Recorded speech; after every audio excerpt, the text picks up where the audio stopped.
ఆత్మ బంధువులందరికీ నమస్కారము. ఈరోజు పౌర్ణమి సందర్భంగా ఇప్పుడు చెప్పుకోబోయేటువంటి జ్ఞాన సమాచారము సరైన పద్ధతిలో అర్థమయ్యేలాగున చేయమని మీ శరీరం లోపల మీతో పాటే ఉన్నటువంటి మీ తండ్రిని, దేవుణ్ణి, ఆత్మను వేడుకోమని చెప్పని తెలియజేస్తూ ఈరోజు సమావేశాన్ని ప్రారంభిద్దాము. ముందుగా దేవుని జ్ఞానము, మాయా జ్ఞానము అనే దాని గురించి మనం తెలుసుకుంటే, భూమి మీద దేవుడు ఎప్పుడైతే తన జ్ఞానాన్ని నెలకొల్పుతాడో, దేవునికి ప్రతిపక్షంగా ఉన్నటువంటి మాయ కూడా తన జ్ఞానాన్ని ఏర్పరచి పెడుతుందంట. ఇక్కడ విశేషం ఏంటంటే, దేవుని జ్ఞానం మాదిరే మాయ జ్ఞానం కూడా ఉంటుంది. దేవుని జ్ఞానం అన్నట్టుగానే మాయ జ్ఞానం కూడా ఉంటుంది. అందువల్ల ఏది దేవుని జ్ఞానమో, ఏది మాయ జ్ఞానమో ఎవరికి అర్థం కాకుండా పోయే పరిస్థితి వస్తూ ఉంది. అందువల్ల ఎవరైనా మాయా జ్ఞానాన్ని దైవ జ్ఞానం అనుకునేదానికి అవకాశం ఉంది. అంతేకాకుండా మాయ భూమి మీద ఎంతోమందిని గురువులుగా చలామణిగా చేసి, గురువులుగా తయారు చేసి వారి చేత జ్ఞానాన్ని దైవ జ్ఞానం మాదిరి బోధింపజేస్తుందంట. ఎంతోమందిని ఈయనే అసలైన గురువు అనేటట్టుగా నమ్మించి మరి వాళ్ళతోనే దైవ జ్ఞానం మాదిరే మాయ జ్ఞానాన్ని బోధింపజేస్తుంది. కాకపోతే ఇక్కడ ఎవరైతే జ్ఞానం తెలుసుకోవాలనుకునే వాళ్ళు ఉన్నారో వాళ్ళే చాలా విచక్షణతో ముందుకు పోవాల్సినటువంటి పరిస్థితి ఉంది.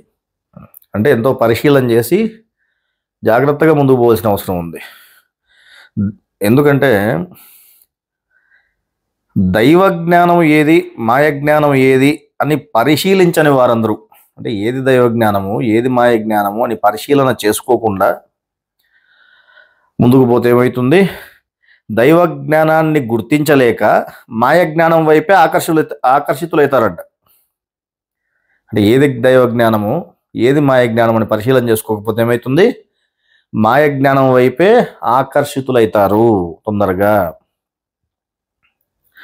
దానినే గొప్పగా చెప్పుకుంటూ ఉంటారు. ప్రస్తుతము మనకు కూడా మన జ్ఞాన సమాజంలో ఇటువంటి పరిస్థితులు చాలా కనపడుతున్నాయి.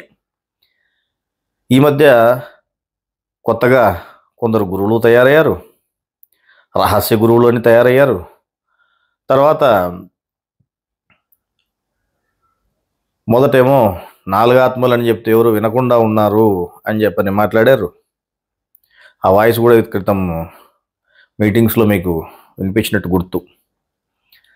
తర్వాత ఇప్పుడేమో లేదు 4 ఆత్మలు కాదు, 3 ఆత్మలే, కాకపోతే బయట ఉండే 0 పరమాత్మ, లోపల ఉండే 9 పరమాత్మ, ఇద్దరు ఏకమై ఉండారు. 9 పరమాత్మ, 0 పరమాత్మ తండ్రి కొడుకులు, వాళ్ళిద్దరూ ఏకమై ఉండారు. గురువు, అసలైన గురువు ఏం చెప్పాడు? అసలైన జ్ఞానం ఏముంది? 6, 9 అంటే పరమాత్మ ఆత్మ, తండ్రి కుమారుడు, వీరిరువురు ఏకమై ఉన్నారు. అంటే భగవంతుడిగా వచ్చినటువంటి వాడు, ఆత్మగా ఉన్నటువంటి వాడే భగవంతుడిగా భూమి మీదకి వస్తున్నాడు. కాబట్టి ఆయన ఏం చెప్పాడు? నేను నా తండ్రి ఏకమై ఉన్నాము అని చెప్పడం జరిగింది. గురువు కూడా కొన్ని సందర్భాల్లో మనకు జ్ఞానం చెప్పేటప్పుడు 6, 9 గురించి చెబుతూ, భగవద్గీతలో కూడా ఈ విషయం ఉంది. ఏమని? ఎవరైతే 9గా అంటే పరమాత్మగా ఉన్నటువంటి దేవుడు ఉన్నాడో ఆయనే మీ శరీరంలో మీకు అందుబాటులో ఉండడం కోసం, అంటే జీవుడికి అందుబాటులో ఉండడం కోసము ఆత్మగా కూడా ఉన్నాడు మీలో. అంటే ఆయన ఇటు తిప్పితే 9, ఇటు తిప్పితే 6, 9 ఏకమై ఉన్నాయి అనేటువంటి విషయాన్ని గురువు చెప్తే, ఈ దొంగ గురువులు ఎట్లుంటారు? మాయా జ్ఞానం చెప్పేవాళ్ళంటే,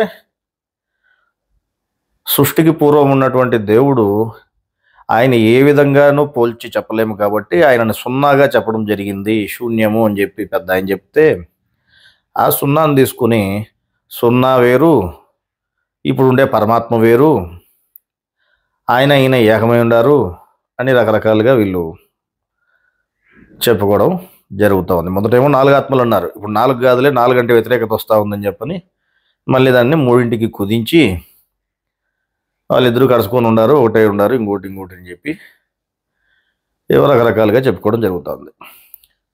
సరే, ఏది ఏమైనప్పటికీ జ్ఞానం అనేది అందరి సొత్తు. దైవ గ్రంథాలు అనేటివి అందరి సొత్తు. ఎవరైనా దైవ గ్రంథాల్లోంచి జ్ఞానం చెప్పుకోవచ్చు, తప్పులేదు. కానీ శాస్త్రం అనేది ఒకటి ఉంటుంది. శాస్త్రాన్ని అనుసరించే మనం చెప్పుకోవాలి. శాస్త్రబద్ధతను వదిలేసి మనం జ్ఞానం చెప్తూ పోతే అది తప్పుడు విధానం అవుతుంది, ధర్మ వ్యతిరేకమైన బోధ అవుతుంది. క్రితంసారి మనం చాలా సందర్భాల్లో ఇటువంటి పద్ధతి మంచిది కాదని కూడా మనం చెప్పడం జరిగింది. అందువల్ల ప్రతి ఒక్కరూ కూడా ఏది సరైన జ్ఞానము అని పరిశీలన చేసుకొని, అంటే మాయా జ్ఞానం ఏది, దేవుని జ్ఞానం ఏది అని పరిశీలన చేసుకొని ముందుకు పోకపోతే మాత్రం జీవితానికి సార్థకత లేకుండా పోతుంది. ఇన్ని రోజులు మీరు పడినటువంటి శ్రమ అంతా కూడా వృధా అయిపోయే పరిస్థితి ఉంది. అర్థమైందా? ఈ విధంగా ఈ మాయా జ్ఞానం అనేది ఏ విధంగా ఉంటుంది, మాయ యొక్క ప్రణాళిక ఏ విధంగా ఉంటుంది అని గమనిస్తే, ఈ మధ్య కృతయుగంలో భగవంతుడు అని చెప్పని ఒక ఫోటోను పెట్టి, బహుశా అది బ్రహ్మంగారి ఫోటో అనుకుంటాను, దానికి తెల్లగడ్డం పెట్టి జంజం వేసి ఓ పుట్టగోసి పెట్టి మొత్తానికి ఒక ఫోటోను బయటికి పెట్టి, మేము కృతయుగంలో భగవంతుని కనిపెట్టాము. ఇప్పుడు ఎవరైతే నమ్ముకున్న వాళ్ళంతా ఉంటారు, ఆ నమ్ముకున్న వాళ్ళందరూ మాకు కొత్తది చెప్తేనే అనేటువంటి భావనలో ఉంటారు. ఎందుకంటే ఒక వ్యక్తిని ఇతనే భగవంతుడు, ఇతనే రహస్య గురువు, ఇతనే ప్రవక్త అని నమ్మినప్పుడు వారంతా ఎక్కడ జారిపోతారనే ఉద్దేశంతో రెండాళ్ళకు ఒకటి కొత్తది అప్డేట్ ఇస్తూ ఉండాలి. ఏదో ఒక అప్డేట్ ఇకపోతే వీళ్ళు ఉండేవాళ్ళు జారిపోతారు. దానికోసం వాళ్ళు ఏం చేస్తూ ఉంటారంటే కొత్త దీన్నంతా బయటికి పెట్టాలనే ప్రయత్నంలో భాగంగా మొత్తం మీద మేము కృతయుగంలో భగవంతుని కనిపెట్టాము అని ఈ విధంగా ఒక ఫోటోని వాళ్ళు రిలీజ్ చేయడం జరిగింది. మీరు గమనించండి స్క్రీన్ మీద.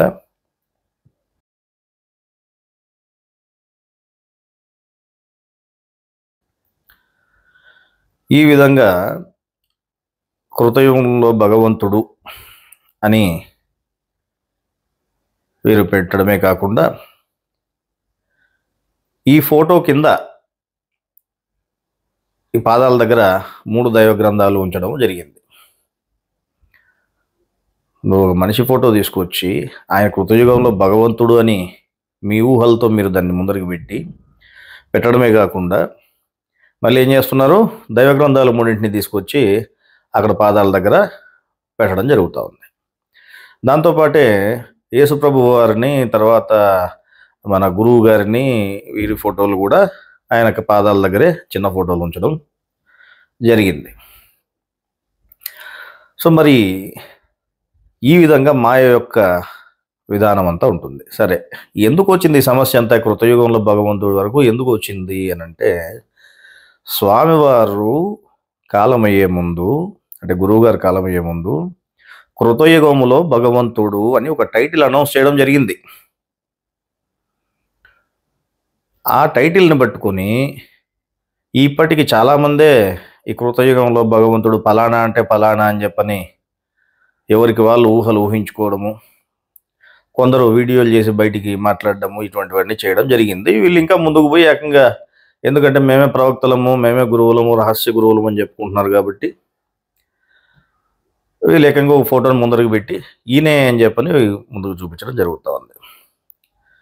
సరే, మనం పరిశీలన చేసుకోమని చెప్పుకున్నాం కదా. ఇందాకేమన్నారు గురువు, ఏం చెప్పాడు మనకి? ఏది మాయ జ్ఞానమో, ఏది దేవుని జ్ఞానమో పరిశీలన చేసి చూసుకోండి అని చెప్పినాడు. మరి అటువంటిప్పుడు వారు చెప్తా ఉండేది సత్యమా అసత్యమా అనేది మనం పరిశీలన చేసుకొని చూసుకోవాలి. శాస్త్రబద్ధతతో, శాస్త్రంతో చూసుకోవాల్సిన అవసరం ఉంది. గురువు ఏం చెప్పారు? కృతయుగంలో భగవంతుడు అని టైటిల్ పెట్టారు. ఆయన మీటింగ్ చెప్పలేదు. మరి ఆయన మీటింగ్ చెప్తే కృతయుగంలో ఫలానా ఆయన భగవంతుడు అని చెప్పేవాడా, లేదంటే కృతయుగంలో భగవంతుడు ఉన్నాడు అని చెప్పేవాడా, లేక భగవంతుడే లేడు అని చెప్పేవాడా? కృతయుగంలో భగవంతుడు లేడు అని చెప్పడానికైనా కూడా ఆ విషయాన్ని ముందుకు పెట్టి ఉండొచ్చు కదా.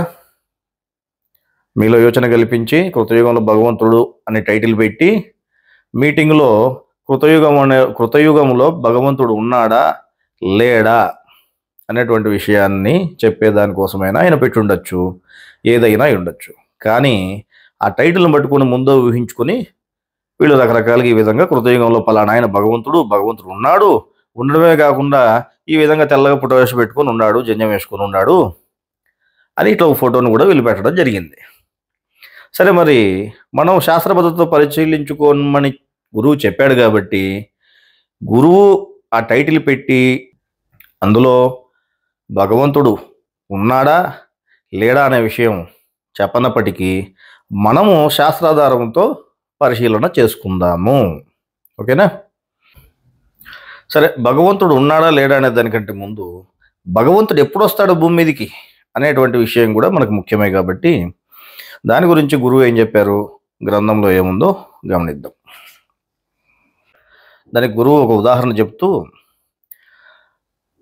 మనం ఒక షాపింగ్ మాల్కి పోతే అక్కడ ఆటోమేటిక్గా తెరుచుకునేటువంటి తలుపులు ఉంటాయి. అంటే మనం ఒక 4 అడుగుల దూరంలోకి మనిషి వస్తానే అందులో ఉన్నటువంటి సెన్సార్ అనేది ఆ గ్రాహిత శక్తి దానికి ఉండడం వల్ల వెంటనే వాటంతటవే తలుపులు అనేవి ఓపెన్ అవుతున్నాయి. అలాగే మనిషి 4 అడుగుల దూరం పోయిన తర్వాత మళ్ళీ మూసుకుంటున్నాయి. ముందే సెన్సార్లో నిర్ణయించిన ప్రకారము మనిషి 4 అడుగుల దూరంలోకి వస్తే తలుపులు వాటంతటవే తెరుచుకోవడము జరుగుతూ ఉంది. అదేవిధంగా భూమి మీద ధర్మములు క్షీణించిపోయి అధర్మములు 90% అంటే 90 పాళ్ళు పెరిగినప్పుడు, ధర్మములు కేవలం 10% మాత్రమే మిగిలినప్పుడు దైవాంశ అంటే ఎవరు, భగవంతుడు రూపము తీసుకుని భూమి మీదకి వస్తున్నాడు. ఎప్పుడు జరుగుతా ఉంది? భగవంతుడు ఎప్పుడు వస్తాడు భూమి మీదకి?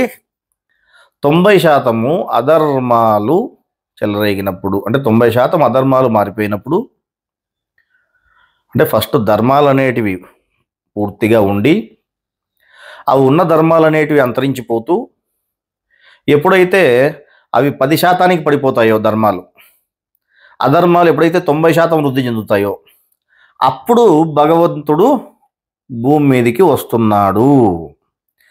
4 అడుగులు లోపలికి మనిషి 1 అడుగు పెట్టిన వెంటనే ముందే నిర్ణయించిన, అంటే 4 అడుగుల లోపలికి 1 అడుగు ముందుకు పోయిన వెంటనే ముందే నిర్ణయించిన సెన్సార్ తనకు తానుగా తలుపులు తెరిచినట్లు భూమి మీద అధర్మాలు 89% దాటి 90% లేకి అడుగు పెట్టిన వెంటనే, అర్థమవుతుందా? 89% దాటి 90% లేకి అడుగు పెట్టిన వెంటనే సృష్టి పూర్వమే నిర్ణయించిన ప్రకారము దైవాంశ తనకు తానుగా భగవంతుని అవతారం ఎత్తుతా ఉంది. భూమి మీద ధర్మముల సాంద్రత తగ్గి అధర్మముల సాంద్రత 90% వస్తానే ఎవరి ప్రమేయము లేకుండా, చివరికి దేవుని ప్రమేయము కూడా లేకుండా భగవంతుని రాక తనకు తానుగా జరిగిపోతున్నది. అర్థమైందా? సృష్టికి పూర్వమే నిర్ణయించిన నిర్ణయం ప్రకారము ఎప్పుడైతే ఉన్నటువంటి ధర్మాలు అంతరించిపోతూ 90% అధర్మాలు వచ్చేసరికి, అంటే ఈ ఉన్నటువంటి ధర్మాలు అంతరించిపోయి 10% పడిపోయినప్పుడు భగవంతుడు భూమి మీదకి వస్తున్నాడు. అర్థమైందా? మరి ఈ విషయం గురించి ఇంకా ఎక్కడ చెప్పారో గమనిద్దాం. ఏం చెప్పాడు ఆయన? 90% అంటే 89% నుంచి 90% లేక ఎప్పుడైతే అధర్మాలు అడుగు పెడుతున్నాయో, అంటే 89 నుంచి 90% లేక ఎప్పుడైతే పెరుగుతున్నాయో, ధర్మాలు ఎప్పుడైతే 10% పడిపోతున్నాయో అప్పుడు భగవంతుడు ఆటోమేటిక్గా జన్మ తీసుకుని వస్తున్నాడు అని చెప్పడం జరిగింది. అంటే భూమి మీద ధర్మ గ్లాని ఏర్పడినప్పుడు నేను వస్తాను, అంటే ధర్మాలలో గ్లాని ఏర్పడినప్పుడు నేను వస్తాను అని అన్నాడు. కానీ సంపూర్ణంగా లేకుండా పోయినప్పుడు వస్తానని దేవుడు చెప్పలేదు. ఈ విషయం కూడా ప్రతి ఒక్కరు గుర్తుపెట్టుకోవాలి. సంపూర్ణంగా దేవుడి ధర్మాలని లేకుండా పోయిన తర్వాత నేను వస్తాను అని ఆయన చెప్పలేదు. 90% లేకి అడుగు పెట్టిన వెంటనే దేవుడి, అంటే భగవంతుడి జన్మ అనేది ఉంటుంది. మరి అదేవిధంగా కనీసం 90% అనేది ధర్మాలకి ముప్పు ఏర్పడినప్పుడు దేవుడు అవతరించి వాటిని పూర్తి స్థాయి ధర్మాలుగా మార్చాల్సినటువంటి పని ఉంది. అప్పుడు దేవుడు వచ్చి ఏం చేస్తాడు? మాటల రూపంతో చెప్పి ధర్మాలని సరిచేస్తాడు. అంతేగాని 10% అధర్మాలుండి 90% ధర్మాలు ఉన్నప్పుడు దేవుడు రావాల్సిన పని లేదు.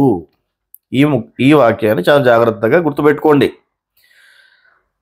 అధర్మాలు 90% ఉన్నప్పుడు భగవంతుడు భూమి మీదకి వస్తాడు, కానీ ఏదో 10% అధర్మాలు ఉండి 90% ధర్మాలు ఉన్నప్పుడు ఆయన భూమి మీదకి రావాల్సినటువంటి పని లేనే లేదు. సరే, మరి ఇప్పుడు సృష్టి మొదలైంది కృతయుగంలో. మరి కృతయుగంలో భగవంతుడు అనేది టైటిల్. కృతయుగంలో భగవంతుడు ఫలానా ఆయన అని చెప్పని వీళ్ళు ఫోటో పెట్టి ఇచ్చేయడం జరుగుతూ ఉంది. మరి ఇందాకేం మాట్లాడుకున్నాం? 90% అధర్మాలుగా మారిపోయినప్పుడు, అంటే ధర్మాలు లేకుండా పోయి 10%కి పడిపోయినప్పుడు భగవంతుడు భూమి మీదకి వస్తాడు అనేది సూత్రం. మరి ఆ సూత్రం ప్రకారం మనం గమనిస్తే కృతయుగం అనేది సృష్టి ఆరంభము. మరి సృష్టి ఆదిలో జ్ఞానం అనేది ఏ విధంగా మనుషులకు వచ్చింది? మరి భగవంతుడు చెప్పాడు. అప్పుడు భగవంతుడికి రూల్ ఉంది కదా, సూత్రం ఉంది కదా. ఆయన 90% అధర్మాలుగా మారిపోయినప్పుడు రావాలి భూమి మీదకి. మరి సృష్టి ఆదిలో అంటే కృతయుగంలో మొట్టమొదట ఏ విధంగా మనుషులకి జ్ఞానం ప్రాకింది అనేది మనం ఇప్పుడు తెలుసుకుందాం. భగవద్గీత జ్ఞానయోగము మొట్టమొదటి శ్లోకంలోనే ఆయన ఏం చెప్పడం జరిగింది? ఇది అవ్యయమైన జ్ఞానము. మొదట దీనిని సూర్యునికి చెప్పి ఉంటిని. ఎవరికి చెప్పినాడు? మొదట సూర్యునికి. ఎవరు చెప్పినారు? ఇప్పుడు ఎవరైతే చెప్తున్నారో శ్రీకృష్ణుడు. ఆయన అంటే శ్రీకృష్ణుడు అంటే ఎవరు? భగవంతుడు. ఏం చెప్తున్నాడు? ఈ జ్ఞానాన్ని నేను మొదట సూర్యునికి చెప్పినాను. ఆ సూర్యుడు ఏం చేశాడు? భూమి మీదకి వచ్చి మనువు అనేటువంటి వ్యక్తికి చెప్పడం జరిగింది. ఆ మనువు తర్వాత ఇక్ష్వాకుడు అనేటువంటి రాజుకు చెప్పాడు. ఆ రాజు దగ్గర నుంచి మిగతా ప్రజలందరికీ కూడా జ్ఞానం అనేది ప్రాకింది. అంటే మొట్టమొదటి ఏ విధంగా జ్ఞానం తెలిసింది అనేది గురించి మనం చెప్పుకుంటున్నాం. ఇక్కడ ఏం చెప్పాడు భగవంతుడు? ఏం చెప్తున్నాడు? నేను మొట్టమొదటి ఎవరికి చెప్పాను జ్ఞానము? సూర్యునికి చెప్పాను. ఆ సూర్యుడు పోయి మనుషులకు చెప్పాడు. అక్కడది మనుషులలో వ్యాప్తి చెందింది అని చెప్పడం జరిగింది. మరి సృష్టి ఆదిలో చెప్పినవాడు ఎవరు? కృష్ణుడే చెప్పాడు. ఆయన ఏ విధంగా చెప్పాడు అని అంటే, చెప్పినది ఈయనే. చెప్పినది నాశనం లేని జ్ఞానము. దాన్ని విన్నవాడు ఎవరు? మొదట సూర్యుడు విన్నాడు. మరి ఆనాడు ఎట్లా చెప్పినాడు అని అంటే, శరీరం ధరించి చెప్పాడా? శరీరం లేకనే శబ్ద రూపంలో అంటే శూన్యములో శబ్దము పుట్టించి చెప్పాడా అనే విషయానికి వస్తే, ద్వితీయ దైవ గ్రంథంలో రత్నవాక్యాలు అనేటువంటి గ్రంథం మీరు చూస్తే అందులో ఆది యందు వాక్యం ఉండెను అంటే జ్ఞానము. ఏ విధంగా ఉండేది, ఎవరు చెప్పారు ఆ జ్ఞానాన్ని అనేటువంటి వివరము మీకు అందులో క్షుణ్ణంగా చెప్పడం జరిగింది. ఆకాశము ద్వారా అంటే శబ్దం అనేది చేసి వాణి ద్వారా జ్ఞానాన్ని తెలియజేయడం జరిగింది. ఆ జ్ఞానాన్ని మొట్టమొదట సూర్యుడు విని తెలుసుకున్నాడు. ఆ తర్వాత సూర్యుని ద్వారా మనుషుల్లోకి ప్రాకిందనేటువంటి విషయము జ్ఞానులుగా ఉన్నటువంటి వాళ్ళు ఆల్రెడీ తెలుసుకోవడం జరిగింది. ఎవరికైనా తెలియకపోతే ద్వితీయ దైవ గ్రంథంలో ఈ వాక్యాలని గమనించగలరని చెప్తున్నాం. మనము గత మీటింగ్లో కూడా చెప్పుకోవడం జరిగింది. ఏమని? స్వామివారు చెప్పినటువంటి ఎన్నో ఉదాహరణలు ముందుకు పెట్టి గ్రంథంలోని విషయాలు కూడా ముందుకు చూపించి, శరీరములో ఆత్మగా ఉన్నటువంటి వాడే శరీరం ధరించి భగవంతునిగా వస్తున్నాడు. శరీరంలో ఆత్మగా ఎవరైతే ఉన్నారో ఆయనే భగవంతునిగా ముందుకు వస్తున్నాడు అని చెప్పడం జరిగింది. మరి ఆనాడు ఆకాశంలో నుంచి శబ్దం చేసింది ఎవరు అని ప్రశ్న వస్తే, జీవుడు ఏమీ చేతగాని వాడు. మరి దేవుడు అంటే ఎవరు? జీవాత్మేమో చేతగానివాడు. పరమాత్మ ఆయన చేతనయ్యేవాడైనా ఆయన నేను ఏ పని చేయను, కేవలం సాక్షిగా మాత్రమే ఉంటాను అని ఒక నియమం పెట్టుకుని కూర్చున్నాడు ఆయన. మరి ఇప్పుడు మధ్యలో ఉండేవాడు ఎవరు అంటే ఆత్మే. ఆత్మే జ్ఞానాన్ని ఆ రోజు పలికించినాడు. ఆత్మే శబ్ద రూపంలో జ్ఞానాన్ని చెప్పినాడు. అది సూర్యుడు విని తర్వాత మనుషుల్లోకి ప్రాకిపోయింది. మరి భగవంతుడు ఆ రోజు పుట్టినాడా అంటే భగవంతుడు పుట్టలేదు. మొట్టమొదట వాణి ద్వారా తెలియజేశాను అని చెప్పాడు. ఆ వాణి ద్వారా తెలిసినటువంటి జ్ఞానమే ప్రజల్లోకి ప్రాకింది అనేటువంటి విషయము మనకు తెలిసింది. సృష్టి ఆదిలో దేవుడు మనుషులకు జ్ఞానం అందించినప్పుడు అది ఒక్కమారుగా మనుషుల్ని చేరలేదంట. కృతయుగములో దేవుడు ఇచ్చిన జ్ఞానమును అర్థం చేసుకునే దానికి దాదాపు 8,000 సంవత్సరములు పట్టింది. కృతయుగంలో మనం ఈ విషయాన్ని ఇంతకుముందు గత 2 మీటింగ్ల ముందు కూడా చెప్పుకోవడం జరిగింది. మళ్ళీ ఒకసారి గుర్తు చేస్తున్నాను. కృతయుగములో మొట్టమొదటి దేవుడు తెలియజేసినటువంటి జ్ఞానం మనుషుల్లోకి ప్రాకిన తర్వాత అది మనుషులు దాన్ని పూర్తిగా అర్థం చేసుకోవడానికి ఎన్ని సంవత్సరాలు పట్టింది? 8,000 సంవత్సరములకు ప్రజలందరూ సంపూర్ణ జ్ఞానులుగా మారడం జరిగింది. దేవుని జ్ఞానమును పొందిన మనుషులు తిరిగి అధర్మాలను పొందడానికి, అంటే అప్పుడు ధర్మాలు అనేటివి సంపూర్ణమైనవి. అప్పటి వరకు భగవంతుని రాకలేదు. భగవంతుడు వాణి ద్వారా తెలియజేశాడు. అంటే భగవంతుడే ఆత్మరూపంలో ఉన్నాడు కాబట్టి ఎవరైతే ఇప్పుడు శ్రీకృష్ణుడు నేను ఆ రోజు చెప్పింటి సూర్యునికి ఏం చెప్తున్నాడో ఏ విధంగా చెప్పాడు? ఆయన ఆత్మరూపంలో ఉండి చెప్పాడు, ఆత్మగా ఉండి చెప్పాడు. కాబట్టి ఆ చెప్పినటువంటి జ్ఞానము సూర్యుడు ద్వారా మనుషులకి, మనువు ద్వారా ఇక్ష్వాకుడు రాజుకి, రాజు ద్వారా ఇతర ప్రజలకి తెలియడం వల్ల అది మళ్ళీ సంపూర్ణంగా జ్ఞానం అర్థం అవ్వడానికి 8,000 సంవత్సరాలు పట్టింది అని చెప్పారు. మరి ఆ 8,000 సంవత్సరాల తర్వాత ఈ ధర్మాలు ఏమైనాయి? ఆ 8,000 సంవత్సరాల్లో పెరుగుతూ వచ్చి 8,000 సంవత్సరాలకి 100% ధర్మాలుగా మారిపోయినాయి పూర్తి. అంటే 100% ధర్మాలు అర్థమైనాయి ప్రజలకి. మరి 100% ధర్మాలు అర్థమైన తర్వాత మళ్ళీ ధర్మాలు అధర్మాలుగా మారడానికి ఎంతకాలం పడుతుందని చెప్పారు? 38,80,000 సంవత్సరాలు. 38,80,000 సంవత్సరాలు పడుతుంది.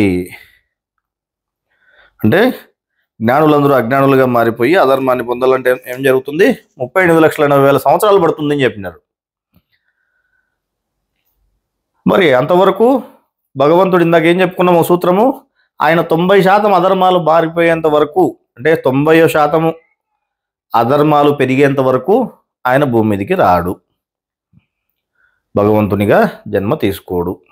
భగవంతుని జన్మ భూమి మీద కలగాలంటే 90% అధర్మాలు వృద్ధి కావాలా. ఏవైతే మొదట 8,000 సంవత్సరాల్లో 100% ధర్మాలు అర్థమయ్యాయో ప్రజలకి, ఆ 100% నుంచి మళ్ళీ 10% అవి పడిపోవాలా. 10% ఆ ధర్మాలు పడిపోయిన తర్వాత 90% అధర్మాలు వృద్ధి చెందిన తర్వాత అప్పుడు భగవంతుడు జన్మ తీసుకుంటున్నాడు. మరి ఇప్పుడు కృతయుగంలో భగవంతుడు ఉన్నట్ట లేనట్ట? ఆ విధంగా 38,80,000 సంవత్సరాలకి మళ్ళీ అధర్మాలుగా మారిపోతే అప్పుడు కృష్ణుడిగా ఆయన మళ్ళా రెండోసారి ఈ ధర్మాలని తెలిపినాడు. అర్థమైందా? మొదట ఎప్పుడు తెలిపినాడు? శ్రీకృష్ణుడు ధర్మ సంస్థాపన చేయడానికి రాలేదు. అర్థమైందా? ఆ విషయం మనం చెప్పడం లేదు, దైవ గ్రంథంలోనే ఆ విషయం క్షుణ్ణంగా రాసి ఉంది. మీకు చదివి వినిపించమంటే తర్వాత చదివి వినిపిస్తారు. శ్రీకృష్ణుడు నేను మొట్టమొదట ఏదైతే ఆత్మరూపంలో ఉండి సూర్యునికి జ్ఞానం తెలియజేశానో అదే జ్ఞానమే మళ్ళీ ఇప్పుడు మీకు గుర్తు చేయడానికి వచ్చినాను అని చెప్పినాడు. అందువల్ల ఆయన గురించి ఏం చెప్పారు? ఆయన మొదట చెప్పినటువంటి ధర్మాలనే రెండవసారి కృష్ణుడిగా తెలిపిపోయాడు. అర్థమైందా? రెండోసారి భగవంతునిగా జన్మ తీసుకుని వచ్చి తన ధర్మాలు తెలిపిపోయాడు. అలా తెలిపిన ధర్మాలు జ్ఞానరూపంగా అర్థమయ్యేదానికి మొదటి మాదిరే మళ్ళీ 8,000 సంవత్సరాలు పడుతుంది అని కూడా చెప్పడం జరిగింది ఇక్కడ. మరి ఇప్పుడు భగవంతుడు ఎవరు?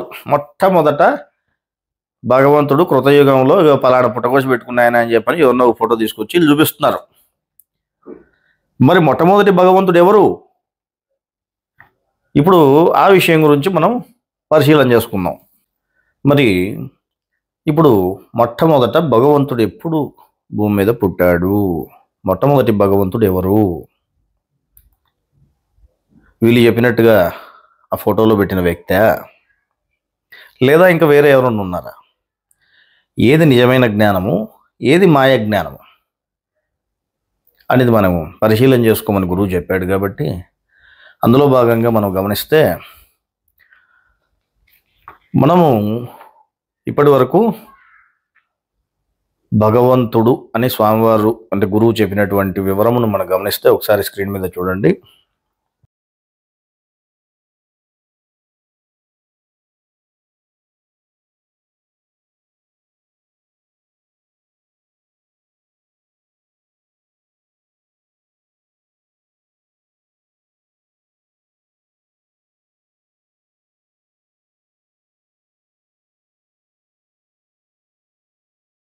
ఈ విధంగా భగవంతుని యొక్క వివరాలని స్వామి తెలియజేయడం జరిగింది. అందులో మొట్టమొదటగా భగవాన్ రావణ బ్రహ్మ ఈ యొక్క చిత్రాన్ని మనము చూడడం జరిగింది.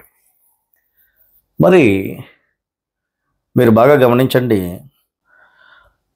రావణ బ్రహ్మ పేరు ముందర భగవాన్ అని ఉంది, మిగతా భగవంతుల పేరు వెనక భగవాన్ అని ఉంది. ఎందుకు, దీని కారణం ఏమిటి అని మనం గమనిస్తే గురువు ఏం చెప్తున్నాడు గమనించండి. దేవతలు ఎందరో రావణుణ్ణి దేవునిగా తెలిసిన వారై ఆయనకు నమస్కరించారు. అంతేకాక ఆయన పేరు చివరిలో బ్రహ్మ అనే పదాన్ని చేర్చి రావణ బ్రహ్మ అని కూడా అన్నారు. బ్రహ్మ అంటే అన్నిటికీ పెద్ద, అందరికీ పెద్ద అయిన దేవుడు అని అర్థము. బ్రహ్మ అనే పేరు మనిషిగా ఉన్న వానికి రావడం ఎక్కడ జరగలేదు. అది ఒక రావణునికి మాత్రమే దక్కింది. ఆయన తర్వాత బ్రహ్మ అని ఎవరి పేరు చివరలో చెప్పబడలేదు. బ్రహ్మ అను పదము రావణునికి ఒక్కనికే ఉండడము గమనించదగ్గ విషయము. బ్రహ్మ అను పదం యొక్క వివరమును చూస్తే ఏ విధంగా ఉందంటే, బ్రహ్మ అంటే దేవుడు అని అర్థం. రావణ బ్రహ్మ అనగా రావణుడే దేవుడు అని చెప్పడము. దేవుడు భూమి మీద మనిషిగా పుడితే అతనిని భగవంతుడు అని చెప్పాలి, దేవుడు అని అనకూడదు. భగవంతుడు అను పదమును పేరు చివర చేర్చి చెప్పవచ్చు. మామూలుగా భగవంతుడు అనే పదాన్ని పేరు చివర చేర్చి చెప్పాలి. ఉదాహరణకు కృష్ణుని పేరు చివరిలో ఏముంటుంది? కృష్ణ భగవాన్ అని ఉంటుంది. అంటే కృష్ణుడు మనిషిగా వచ్చిన దేవుడని దాని అర్థం. అలాగే దేవుడు మనిషిగా వస్తే ఆయనను భగవాన్ అని పిలిచిన ఆ పదము పేరు చివర ఉండవల్ల కానీ బ్రహ్మ అను పదము అతని పేరు చివరలో ఉండకూడదు. అయితే రావణుడు దేవుడే అయినా ఆయన పేరు చివర భగవాన్ అని ఉండవలని కానీ బ్రహ్మ అని ఉండకూడదు కదా. అయినప్పటికీ రావణుని పేరు చివరిలో బ్రహ్మ అని ఉండేదానికి కొంత కారణం ఉందంట. భగవాన్ అనే పేరు చివరిలో ఉండకుండా బ్రహ్మ అనే పేరు చివరిలో ఉండడానికి భగవాన్ అనే పేరు ముందర ఎందుకు ఉందనే దానికి ఒక కారణం ఉంది అని చెప్తున్నారు. ప్రపంచంలో ఇక్కడ బాగా గమనించండి, శ్రద్ధగా వినండి. ఎవరైతే ఈ కృతయుగంలో భగవంతుడిని ఫోటోలు పెట్టుకొని పాటలు పాడుకుంటున్నారో అటువంటి వాళ్ళు కూడా శ్రద్ధగా వినండి. ప్రపంచంలో ధర్మ సంస్థాపన కొరకు దేవుడు మొట్టమొదట ఎప్పుడు అవతరిస్తాడో అప్పుడు అతను మొట్టమొదట మనిషిగా వచ్చిన దేవుడని తెలియ నిమిత్తము. అంటే మొట్టమొదట దేవుడు మనిషిగా వస్తే ఆ విధంగా మొదటగా వచ్చిన వాడని తెలియ నిమిత్తము మనిషిగా వచ్చిన వాని పేరు వెనక బ్రహ్మ అని చెప్పారు. దేవుడు మనిషిగా వస్తే ఆయనను ప్రత్యేకించి భగవంతుడు అనవలనని మొదట భూమికి మీదికి వచ్చిన దేవునికి మాత్రము పేరు మొదట్నే భగవాన్ అని ఉండేటట్లు ఆనాటి దేవతలు, గ్రహములు, భూతములు అందరూ రావణునికి నమస్కరించడమే కాకుండా భగవాన్ రావణ బ్రహ్మ అని పిలవడము జరిగింది. అర్థమైందా? ఎందుకు? ఆయన మొట్టమొదటి భగవంతుడు, దేవుడు మొట్టమొదట భూమి మీద అడుగు పెట్టినాడు మనిషిగా. కాబట్టి ఆయన ఏం చెప్పినారు? ఆయన దేవుడు అని బ్రహ్మ అని చెబుతూ ఆయన భగవంతుడని తెలిసే నిమిత్తము, మొట్టమొదటి భగవంతుడని తెలిసే నిమిత్తము ఆయన పేరు ముందు పెట్టడం జరిగింది భగవాన్ అని. అర్థమైందా? మీ మాదిరి ఇది ఊహించుకుని చెప్పేటువంటి జ్ఞానాలు కాదు, శాస్త్రాధారంతో గ్రంథంలోని విషయాలు చెప్తున్నాం. ఎవరు మొట్టమొదటి భగవంతుడు? భగవాన్ రావణ బ్రహ్మ. అర్థమైందా? రావణుడు దేవుడని చెప్పడం గొప్ప సాహసమే అయినా ఆయన మొదట పుట్టిన దేవుని అవతారము అని గుర్తించున్నట్లు, అంటే ఆయన మొట్టమొదట భూమి మీద పుట్టినటువంటి దేవుని అవతారము అని గుర్తించేదాని నిమిత్తము భగవాన్ రావణ బ్రహ్మ అని చెప్పడము జరిగింది. అంటే భగవంతుడి పేరు మొట్టమొదట పెట్టడం జరిగింది. ఆ విధంగా ఆయన భూమి మీదికి మనిషిగా వచ్చిన వారిలో మొదటి భగవంతుడు రావణుడే అయిన దాని వలన భగవాన్ రావణ బ్రహ్మ అయినాడు. అర్థమైందా? దేవుని అవతార ఉద్దేశము ధర్మ సంస్థాపన చేయడం. ఎప్పుడు వస్తాడు దేవుడు అని చెప్పుకున్నాం మనము.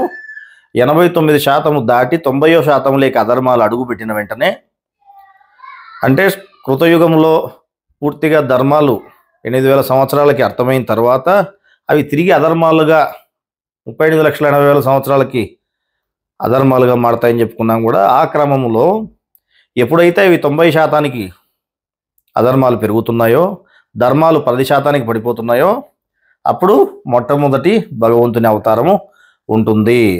ఎందుకు వస్తాడు ఆయన? ఆయన ఉద్దేశం ఏముంటుంది? ధర్మ సంస్థాపన చేయడమే. దేవుని అవతార ఉద్దేశము ధర్మ సంస్థాపన చేయడమే, అనగా భూమి మీద ఎవరికీ తెలియని దేవుని ధర్మములను బోధించడమే. భగవాన్ రావణ బ్రహ్మ తర్వాత కృష్ణ భగవానుగా, యేసు భగవానుగా ఆయనే వచ్చిన ఆ జన్మల అవతారంలో కేవలము ధర్మములను బోధించాడు కానీ అధర్మములు ఆచరించు వారిని శిక్షించలేదు. భగవాన్ రావణ బ్రహ్మ కాలంలో అధర్మములు ఆచరించు వారిని కూడా శిక్షించడం జరిగింది. మొట్టమొదటి భగవంతునిగా వచ్చిన వాడు భగవాన్ రావణ బ్రహ్మ కాగా, ఆయన ద్వారా మొట్టమొదటి జ్ఞానం తెలిసిన శిష్యుడు జనకుడు.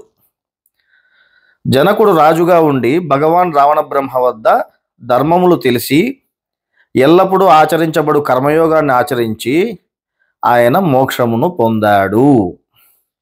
అందువల్ల అంటే గురువు దగ్గర జ్ఞానం తెలుసుకొని మోక్షం పొందినటువంటి వాళ్ళలో మొట్టమొదటి వాడు జనకుడు అని చెప్పడం జరుగుతూ ఉంది. ఏం చెప్పారు ఇక్కడ? జనకుడు రాజుగా ఉండి భగవాన్ రావణ బ్రహ్మ వద్ద ధర్మములను తెలియగలిగి ఎల్లప్పుడూ ఆచరించబడు కర్మయోగమును ఆచరించి మొట్టమొదట మోక్షమును పొందాడు. మొట్టమొదట మోక్షమును పొందాడు అంటే గురువు భూమి మీదకి వచ్చినప్పుడు గురువు ద్వారా జ్ఞానం తెలుసుకొని మోక్షం పొందిన వాళ్ళలో మొట్టమొదటి వాడు. మొట్టమొదటి భగవంతుడు రావణ బ్రహ్మ అయితే ఆయన చెప్పిన జ్ఞానం ద్వారా మోక్షం పొందినటువంటి వాడు మొట్టమొదటి వాడు జనకుడు. అందువల్ల రావణ బ్రహ్మ అంత గురువు, జనకరాజు అంత శిష్యుడు లేడని ఆనాడు చెప్పుకునే వాళ్ళు అంటారు. భూమి మీద అనగారిపోయిన ధర్మాలను తెలియజేసిన మొదటి భగవంతుడు భగవాన్ రావణ బ్రహ్మ కాగా, మొదట మోక్షము పొందినవాడు జనక మహారాజు. మరి ఇంత క్లియర్గా మొట్టమొదటి భగవంతుడు ఎవరు, ఆయన ఎప్పుడు వస్తాడు, ఎందుకు వస్తాడు అని ఇంత క్లియర్గా చెప్పబడి ఉంటే, స్వామివారు కృతయుగంలో భగవంతుడు అని టైటిల్ పెట్టిన వెంటనే అంటే కృతయుగంలో భగవంతుడు ఉన్నాడని చెప్తారా, లేరని చెప్పడానికి పెట్టారా, ఏ వివరం చెప్పడానికి ఆయన పెట్టారు అనేటువంటిది తెలుసుకోకుండా, సరే ఆయన ఏ విధంగా చెప్పలేదు కాబట్టి మనం దాన్ని పరిశీలన చేస్తే మనకి ఏం తెలుస్తుంది అని నువ్వు పరిశీలన చేసుకోకుండా ఆయన టైటిల్ పెట్టారు కాబట్టి మేము ఊహాలోకాల్లో విహరిస్తాము, ఊహల్లో మేము ఈ విధంగా రకరకాల భగవంతులు ఊహించుకునే చిత్రపటాలు ముందరకు పెడతాము అని అంటే అదేమవుతుంది? ధర్మ వ్యతిరేకమవుతుంది, శాస్త్రానికి వ్యతిరేకమవుతుంది. మరి మేమే గురువులము, మా తలకాయ లోపలే గురువు ఉండాడు, రహస్య గురువు ఉండాడు, లేదా మీరు నమ్మే వాళ్ళంతా ఆయన ప్రవక్త ఇంకోడు నమ్మేవాళ్ళు, మరి ఇక్కడ గురువు చెప్పిన మాటకి మొట్టమొదటి భగవంతుడు రావణ బ్రహ్మ అని గురువు చెబితే లే కృతయుగంలో పుట్టకోస పెట్టుకొని ఉన్నాడు అని మళ్ళీ మీరు ఫోటో పెట్టినారు కదా, మరి ఇది గురువు చెప్పిన దానికి వ్యతిరేకం కాదా? అంటే గురువు చెప్పిన దానికి వ్యతిరేకంగా ధర్మ వ్యతిరేకమైన బోధ చేసేదానికే వచ్చినాడు మీ ప్రవక్త?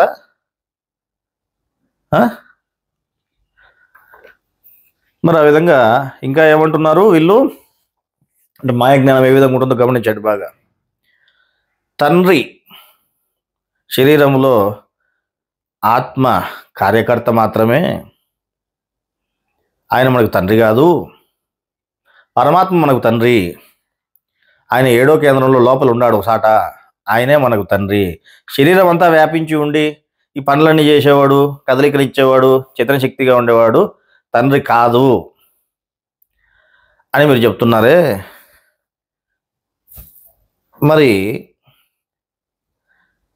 మీరు పిల్లల్ని కంటున్నారు కదా, పోనీ సంసారం చేస్తున్నారు కదా, ఎవరు సంసారం చేస్తున్నారు? చైతన్య శక్తిగా ఉండి కదలిక శక్తిగా ఉండి కదిలేవాడు కార్యకర్త అయినటువంటి ఆత్మ సంసారం చేస్తున్నాడా? లేక మీరు చెప్పేటువంటి 7వ నాడీ కేంద్రంలో ఏడో పరమాత్మ ఉన్నాడు, 9వ నంబర్ పరమాత్మ, ఆయనే మాకు తండ్రి అంటున్నారు కదా. మరి ఆయన ఏ విధంగా మీకు తండ్రి అయినాడు? శరీరం అంతా ఉండి శరీరానికి కదలిక శక్తినిస్తూ కార్యాలు చేసేవాడు ఈయనైనప్పుడు, సంసారం చేసేవాడు ఈయనైనప్పుడు, పిల్లలు పుట్టి ఈయనకు పుడతా అంటే మీరు తండ్రి అని ఈయన చెప్పుకోనీకి మీకు నామోషి అయ్యి మాకు ఈయన తండ్రి కాదు ఇంకొక ఆయన తండ్రి అని చెప్పుకుంటే మరి మీరు ఎంతటి అజ్ఞానంలో ఉన్నారో మీకు అర్థమవుతా ఉందా? సరే, మరి ఈ తండ్రి అనే దాని గురించి మనకి ఎవరు తండ్రి, ఎవరు బీజదాత అనే దాని విషయము మనం కొంత పరిశీలించుకుందాం. గురువు చెప్పాడు కదా, ఏది మాయా జ్ఞానము, ఏది దేవుని జ్ఞానం పరిశీలన చేసుకొని చూడాలా, లేదంటే మాయ జ్ఞానానికి ఆకర్షితులవుతారు అని చెప్పినాడు. కాబట్టి ఒకసారి మళ్ళీ తండ్రి అనేటువంటి విషయాన్ని కూడా పరిశీలన చేద్దాం. ఏ స్త్రీ గర్భమైన శిశు దేహాన్ని పెంచేదానికి స్తోమత కలిగి ఉంది. ప్రకృతి తత్వం వలన పుట్టిన స్త్రీ తల్లిగా ఉంటుంది, గర్భం ధరించడానికి కూడా సిద్ధంగా ఉంటుంది. ప్రకృతి అనేది ఒకటే కాగా పురుషుడు బహువచనంలో ఉన్నారు. ఎంతమంది ఉన్నారు పురుషులు అంటే? 3 ఉన్నారు.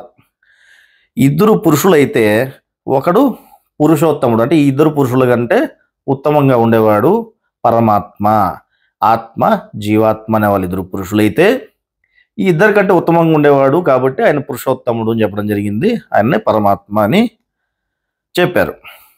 మరి 2 పురుషులలో జీవుడు అనేవాడు పురుషుడే అయినా కూడా జీవుడికి నశించిన పుంసత్వం కలిగి ఉన్నాడంట. అతన్ని నపుంసకుడు అని చెప్పడం జరిగింది. మరి రెండవ పురుషుడు ఎవరంటే ఆత్మ. 3వ పురుషుడు పరమాత్మ. ఉండేది 3 పురుషులే, మళ్ళా 0 ఇంకోరు లేరు.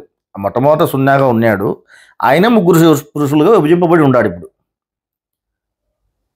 ఎవరైతే మొట్టమొదట 0గా ఉన్నాడో ఆయనే ఇప్పుడు 9గా ఉంటూ మళ్ళీ ఆయనలో నుంచే ఈ జీవాత్మని ఆత్మని కూడా బయటికి తీయడం జరిగింది.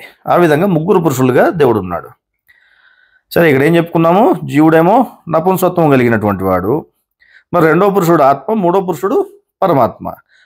3వ పురుషుడైన పరమాత్మ ఏ అక్కర లేనివాడు, ఎవరితోనూ సంబంధం లేనివాడు, ఆయనకి ఎవరు సంతానం కూడా లేరు. నాకెవరు సంతానం లేరు, నేను ఎవరికి సంతానము కాదు అని ఆయన చెప్పడం జరిగింది. నేను ఎవరికి బీజదాతను కాదు, నాకు ఏ అవసరం లేదు, అటువంటి అక్కర నాకు లేదు అని చెప్పి ఆయన చెప్పాడు. ఈ విషయాన్ని ఖురాన్ గ్రంథంలో 112వ సూరాలో కూడా 2వ వాక్యంలోను 3వ వాక్యంలోను కూడా ఈ విషయాలు చెప్పబడి ఉన్నాయి. 3వ పురుషుడైన పురుషోత్తముడు అంటే పరమాత్మ ఎవరికి బీజదాత కాదు అని 112వ సూరాలో 3వ వాక్యం ప్రకారము తెలుస్తుంది మీరు తెలుసుకుంటే. ఇక మిగిలినది ఎవరు? మధ్యాత్మ ఒక్కడే బీజదాతగా ఉన్నాడు. మిగిలినది ఎవరు? మధ్యలో ఉండేటువంటి ఆత్మ ఒకడే, కార్యకర్తగా ఉన్నటువంటి శరీరం అంతా వ్యాపించినటువంటి ఆత్మ ఒక్కడే, ఆయనే జీవునికి బీజదాతగా ఉన్నాడు అనేది తెలుస్తూ ఉంది. మరి సర్వులకు తండ్రి ఆత్మేనంటే మరి పుట్టినవానికి మా పోలికలు ఉన్నాయి కాబట్టి మేమే తల్లిదండ్రులము అని అనుకునేటువంటి పరిస్థితి ఉంది కదా. దాని గురించి ఏం చెప్తున్నారో గమనించండి. పుట్టినవానికి తండ్రి పోలికలు ఎక్కువ ఉన్నాయని కొందరు, తల్లి పోలికలు ఎక్కువ ఉన్నాయని కొందరు చెప్తూ ఉంటారు. తండ్రి శరీరము మరియు తల్లి శరీరము అంటే తల్లి తండ్రి శరీరం లోపల ఆత్మే ఉండడం వల్ల, ఆత్మ శరీరం అంతటా వ్యాపించి ఉండడం వల్ల ఆత్మ మనిషి పాదము నుండి తల వరకు గోర్లలో వెంట్రుకలలో కూడా వ్యాపించుండడం వల్ల శరీరములోని ఆత్మ శరీరము యొక్క ఆకృతిని పోలి ఉంటుంది. అందువల్ల ఏ శరీరములోని ఆత్మ ఆ శరీరం యొక్క ఆకారమును పోలి ఉన్నదని చెప్పచ్చు. మనిషి ఎవరైనా కానీ మనిషి ఆకారము ఆ శరీరములో నివసించు జీవుంది కాదు. వాస్తవంగా శరీరము జీవుంది కానే కాదు. శరీరానికి అధిపతి శరీరమంతా పై అంచు వరకు వ్యాపించిన ఆత్మ అయినందున శరీర ఆకృతి కూడా అధిపతి అయిన ఆత్మదే అని తెలియవలెడు. జీవుడు శరీరం లోపల ఉన్నాడు. అతనికి శరీర ఆకృతికి ఏ సంబంధము లేదు. అయినా అజ్ఞానం వల్ల మామూలుగా ఏమనుకుంటున్నాడు, శరీరం అంతా నాదే అని జీవుని అనుకోవడం జరుగుతోంది. వాస్తవానికి జీవునికి శరీరాకృతికి సంబంధమే లేదు. శరీరం యొక్క ఆకృతి ఆ శరీరం అంతా వ్యాపించిన ఆత్మదే అని తెలియవలను. పుట్టిన ప్రతి శిశువుకు ఆత్మే బీజదాత, తండ్రి అయిన దానివల్ల దంపతులుగా ఉన్న ఇద్దరి శరీర పోలికలు బిడ్డకు వచ్చి ఉంటున్నాయి. ఆత్మ బిడ్డకు ఆత్మాకార పోలికలే వచ్చాయి అని చెప్పచ్చు. ప్రకృతి తల్లి కాగా ఆత్మ తండ్రిగా ఉన్నాడు. నఖశిఖ పర్యంతరము అంటే కింద గోర్లు మొదలుకొని పైన వెంట్రుకల వరకు వ్యాపించినటువంటి వాడు ఆత్మ. ఆయనే నీకు బీజదాత, తండ్రి అని చెప్తా ఉంటే, శరీరం అంతా వ్యాపించున్నటువంటి వాడు కార్యకర్త 7వ నాడీ కేంద్రంలో ఉన్నాడు దాచిపెట్టుకొని మా తండ్రి, ఆయన ఈయన కాదు పరమాత్మ అని చెప్పుకుంటున్నారు. మరి మీది మాయా జ్ఞానమా, దేవుని జ్ఞానమా? మరి వినేవాళ్ళు కూడా పరిశీలన చేసుకోండి, ఏది మాయా జ్ఞానమో ఏది దేవుడి జ్ఞానమో. దేవుడు చెప్పిన జ్ఞానానికి మాయా జ్ఞానానికి ఎంత వ్యత్యాసం ఉంటుందో చూడండి. శరీరం అంతా అనుమను వ్యాపించి ఉన్నటువంటి శరీరాకృతిగా ఉండి నఖశిఖ పర్యంతరం అంటే గోరును మొదలుకొని తల వెంట్రుకల వరకు వ్యాపించి ఉన్నటువంటి వాడు మాకు తండ్రి కాదు. లోపల 7వ కేంద్రంలో వేరే ఆయన ఉన్నాడు, 9వ నంబర్ పరమాత్మ అంటే సాక్షిగా ఉండేటువంటి ఆయనే మాకు తండ్రి. ఆయన నాకు ఏ ఆకారం లేదయా, నేను ఎవరికి బీజదాతని కాదు అని ఆయన చెప్తా ఉంటే, బీజదాతని వీళ్ళు పని మనిషి అని మాట్లాడుతున్నారు. అర్థమవుతుందా మాయ ఎట్లుంటుందో? ఈ విధంగా ప్రతి శరీరంలోనూ ఆత్మే బీజదాతగా ఉండి ఆయన మనకు తండ్రిగా ఉన్నాడు. సరే, మనము ఆరాధించాల్సింది ఎవరిని? ఇది కూడా చెప్పాలి కదా, అది కూడా గమనించుకోవాలి కదా. వీళ్ళు ఏమంటున్నారు, పరమాత్మ ఆరాధించాలా అంటున్నారు. కానీ ఇక్కడ గ్రంథంలో, దైవ గ్రంథంలో జ్ఞానం ఏ విధంగా ఉంది? మనుషులు చెప్పిన జ్ఞానం ఆ విధంగా ఉంటే దేవుడు చెప్పే జ్ఞానం ఏ విధంగా ఉంది గమనిస్తే, ప్రతి వ్యక్తి ఒక తోలేవాడితో ఒక సాక్ష్యం ఇచ్చేవాడితో సహా హాజరవుతాడు. అంటే 3 ఆత్మలుగా ప్రతి మనిషి ఉన్నాడు. జీవుడు శరీరము లోపల అధిపతి అయిన ఆత్మచేత నడుపబడుతున్నాడు. జీవుడు ఆత్మచేత నడుపబడుతున్నాడు. పరమాత్మ ఏం చేస్తున్నాడు? మరి జీవుడు ఆత్మ ఇద్దరు పురుషులు జరిపినారు. మరి 3వ పురుషుడు పరమాత్మ ఏం చేస్తున్నాడు అంటే చూస్తూ ఉన్నాడు. ఇంకా వివరంగా అర్థమైనట్లు చెప్పాలంటే, మొట్టమొదట భూమిని ఆకాశాన్ని సృష్టించిన అల్లా, అంటే మొట్టమొదటి భూమిని ఆకాశాన్ని సృష్టించిన దేవుడు ఎవరు? పరమాత్మ. ఆయన చూస్తూ ఉండగా సర్వ జీవరాశులకు ఆరాధింపబడు ఏకైక అల్లాగా నియమింపబడిన, అంటే ఏకైక దేవుడిగా నియమింపబడిన ఆరాధ్య దైవముగా ఉన్న దేవుడు నడిపిస్తున్నాడు. అర్థమైందా? బాగా వినండి. మొట్టమొదట భూమిని ఆకాశాన్ని సృష్టించినటువంటి అల్లా, అంటే బయట ప్రపంచాన్నంతా సృష్టించినటువంటి అల్లా, ఆయన ఏం చేస్తున్నాడు? ఆయన పరమాత్మగా మన శరీరంలో ఉండడమే కాకుండా సాక్షిగా మాత్రం ఉన్నాడు, చూస్తూ ఉన్నాడు. అయితే ఆయన ఎవరినైతే నియమించాడో, సర్వ జీవరాశులకి ఆరాధింపబడేవాడు ఈయన అని ఎవరినైతే నియమించాడో, ఆయనే అందరినీ నడిపించేటువంటి వాడిగా ఉన్నాడు. ఆయన నడిపిస్తూ ఉండగా ప్రతి జీవుడు జీవితాన్ని అనుభవిస్తున్నాడు. ఇక్కడ సాక్షిగా ఉండు అల్లా ఒకరు కాగా, అంటే సాక్షిగా ఉండు దేవుడు ఒకడు కాగా, సర్వ ప్రపంచములోని జీవులనందరినీ నడిపిస్తూ అందరి చేత ఆరాధింపబడు దేవుడిగా మరొకరు గలరని అర్థం చేసుకోవాలా. ఇదే విషయాన్ని 3:18లో కూడా ఇద్దరు దేవుళ్ళు ఉన్నారు అని చెప్పడం జరిగింది. ఒకరు సాక్షిగా ఉన్నారు, ఇంకొకరు మనుషులందరికీ ఆరాధ్య దైవముగా ఉన్నాడు. ఆ మొదటి సృష్టికర్త అయినటువంటి దేవుడేమో సాక్షిగా చూస్తూ ఉన్నాడు, కార్యకర్తగా ఆరాధ్య దైవముగా, అంటే కార్యకర్తగాను మరియు ఆరాధ్య దైవముగాను ఉన్నటువంటి దేవుడు జీవులను కర్మ ప్రకారము తోలుచున్నాడు. ఇప్పుడు చెప్పండి, ఎవరు తోలుతున్నారు కర్మ ప్రకారము? ఆత్మే శరీరాలను నడుపుతున్నాడు చైతన్య శక్తిగా ఉండి. కాబట్టి ఆయనే కార్యకర్తగా మరియు ఆరాధ్య దైవంగా కూడా ఉన్నాడు అని చెప్పడం ఇంత క్లియర్గా ఇక్కడ ఉంటే, ఆయన మాకు తండ్రి కాదు, మేము ఆయన ఆరాధించము, మేము ఇంకోరిలోనో కొత్తని పట్టుకుంటాము, లేదా మేము పరమాత్మను ఆరాధిస్తాము, మాయా జ్ఞానం అనేది ఈ విధంగా మీ తలల్లో పేరుకుపోయింది.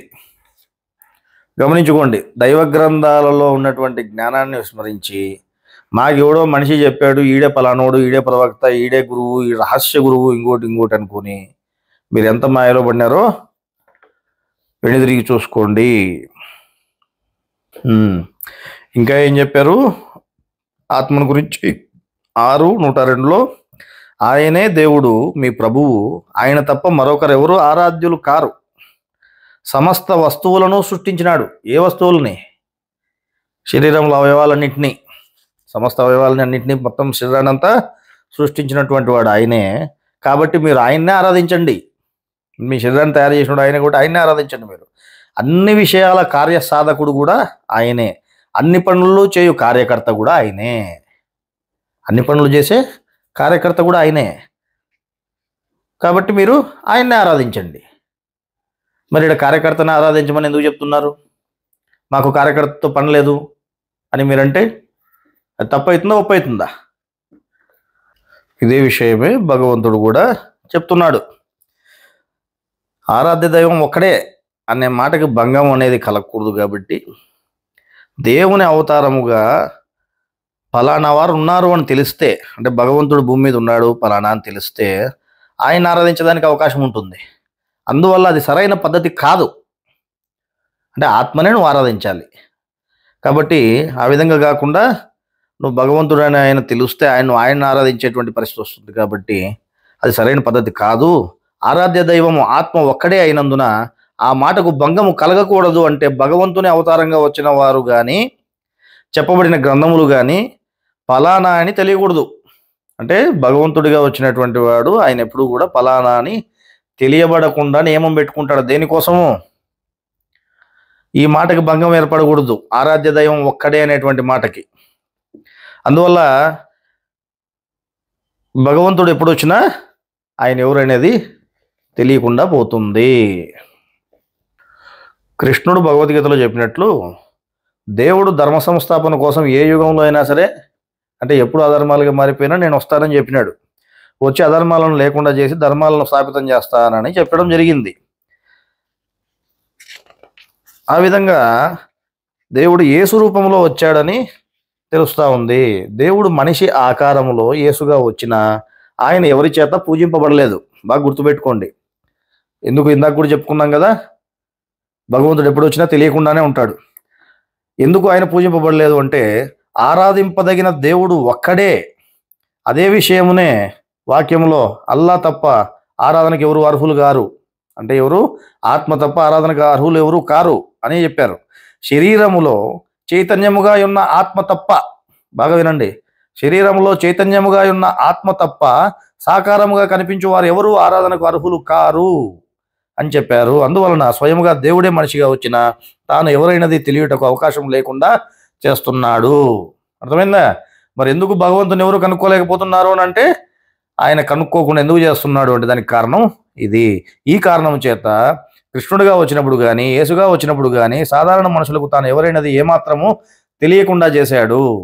కృష్ణుడిది దేవుని అవతారమే, అలాగే యేసుది దేవుని అవతారమే. కృష్ణుడు ధర్మ సంస్థాపనకు రాలేదు, జ్ఞాపకం చేసేదానికి మాత్రమే వచ్చాడు. కొన్ని నిమిషములు మాత్రమే ఆయన పని చేయడం జరిగింది.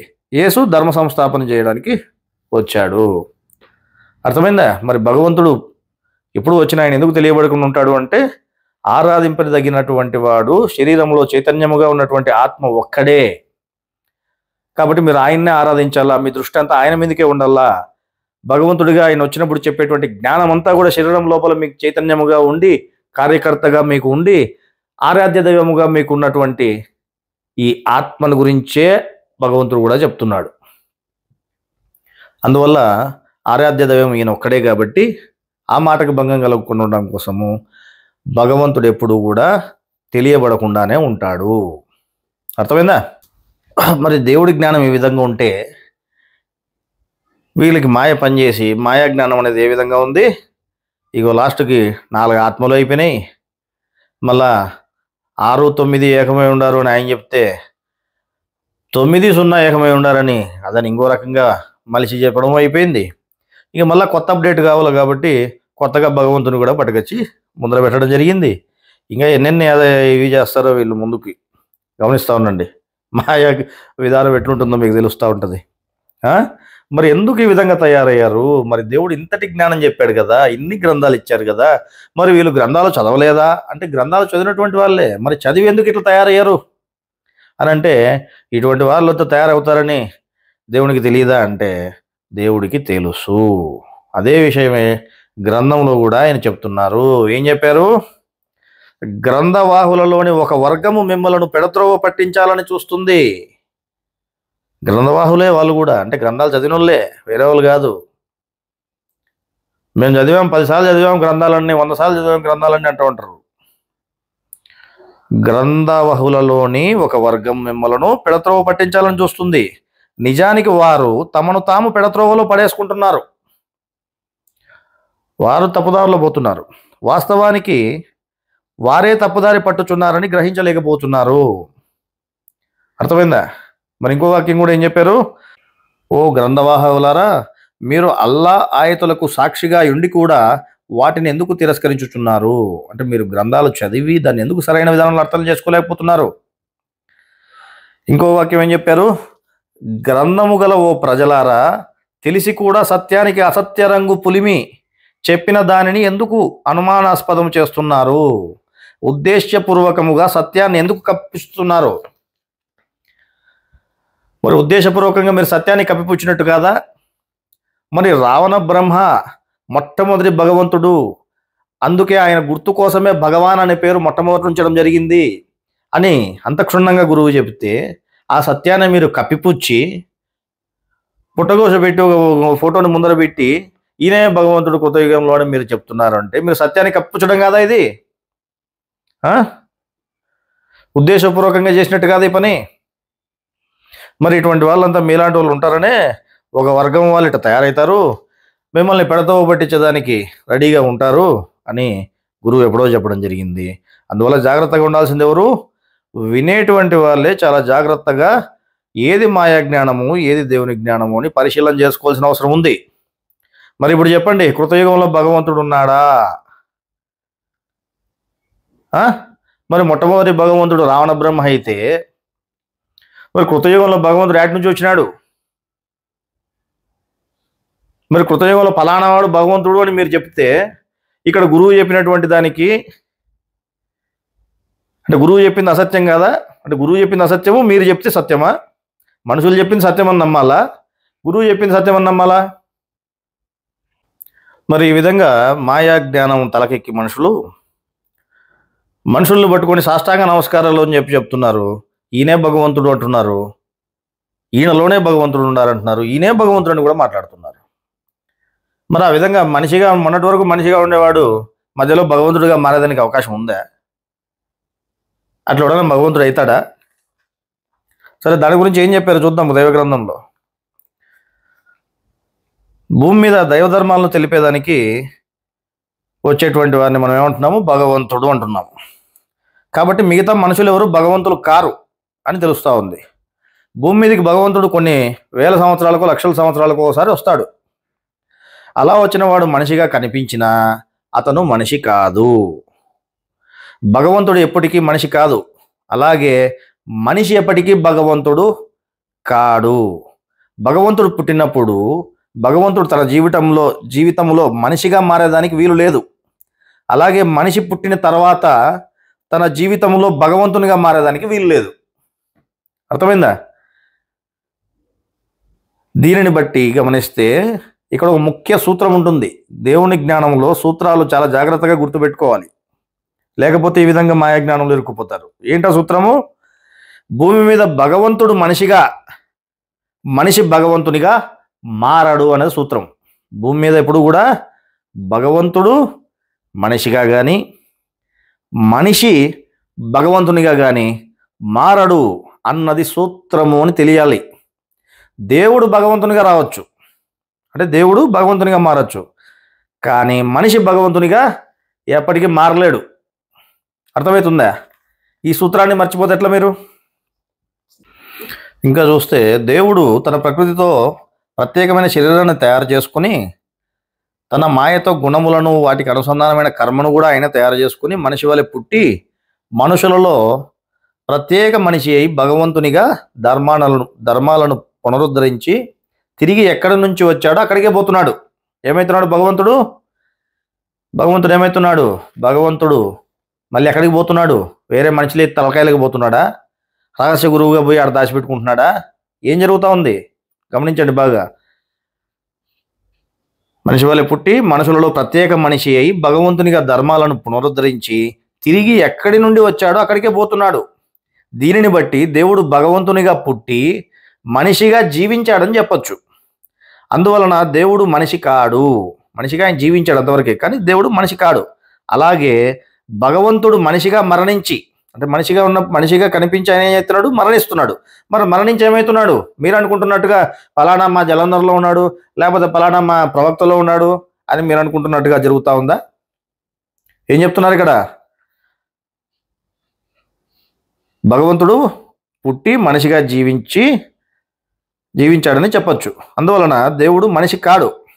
అలాగే భగవంతుడు మనిషిగా మరణించి దేవునిగా మారిపోయాడని చెప్పొచ్చు. భగవంతునిగా మరణించిన తర్వాత ఏమవుతున్నాడు? దేవునిగా మారిపోతున్నాడు. మళ్ళీ ఆయన దేవుడే భగవంతునిగా వస్తున్నాడు, మళ్ళీ దేవునిగా మారిపోతున్నాడు అని చెప్పొచ్చు. అందువలన భగవంతుడు మనిషి కాడు. ఒక్క మాటలో చెప్పాలంటే దేవుడు భగవంతునిగా వచ్చి భగవంతుడు దేవునిగా మారిపోయినా మనకు కనిపించేది మనిషి పుట్టి కొంతకాలం ఉండి చనిపోయినట్లు మాత్రమే కనిపిస్తుంది. అందువలన భూమి మీద భగవంతుని ఎవరు సాధారణంగా గుర్తించలేరు. మరి ఏం జరుగుతుందని చెప్తున్నారు ఇక్కడ? దేవుడు భగవంతునిగా పుడుతున్నాడు, మనిషి మాదిరి మీకు కనిపిస్తున్నాడు, మనిషి మాదిరే మళ్ళీ ఆయనకు మరణం వస్తూ ఉంది.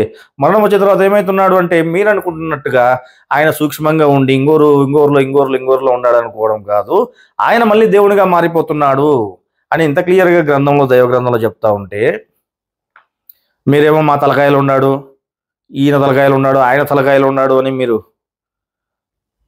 భావించుకోవడం, అది మాయలో పడి మీరు భావించుకుంటున్నారా?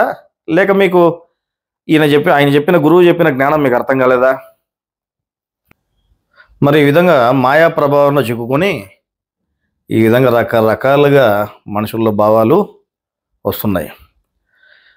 మరి గురువు ఒక సంస్థను ఏర్పాటు చేసి అందులోకి చేరేవాళ్ళు, అంటే ఆయన గురువు ఏం చెప్పారు? గురువు యొక్క ఉద్దేశం ఏమిటి? మతాలు నిషిద్ధము, కులాలు అహేతుకము, అశాస్త్రీయము అని చెప్పారు. అర్థమైందా?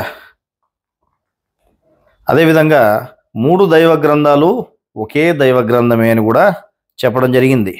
మీ మనోభావము కులమతాలకు అతీతమైతే వెంటనే ప్రబోధ సేవా సమితిలో సభ్యులుగా చేరండి అనేటువంటి విషయాన్ని గ్రంథములో రాయడం జరిగింది.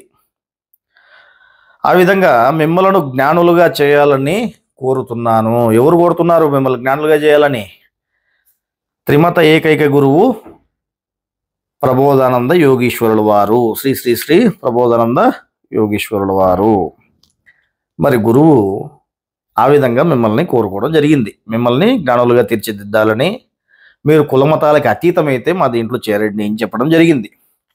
మరి ఈరోజు ఇదే ప్రబోధ సేవా సమితిలో త్రైత సిద్ధాంత జ్ఞానులమని చెప్పుకునే వాళ్ళు ఏ విధంగా తయారయ్యారనంటే, మొన్న ఈ మధ్య మేము అనంతపురము, ధర్మవరము ఇటు సైడ్ వెళ్ళడం జరిగింది. వెళ్తే మనుషులను పెట్టి రెక్కీలు చేస్తున్నారు.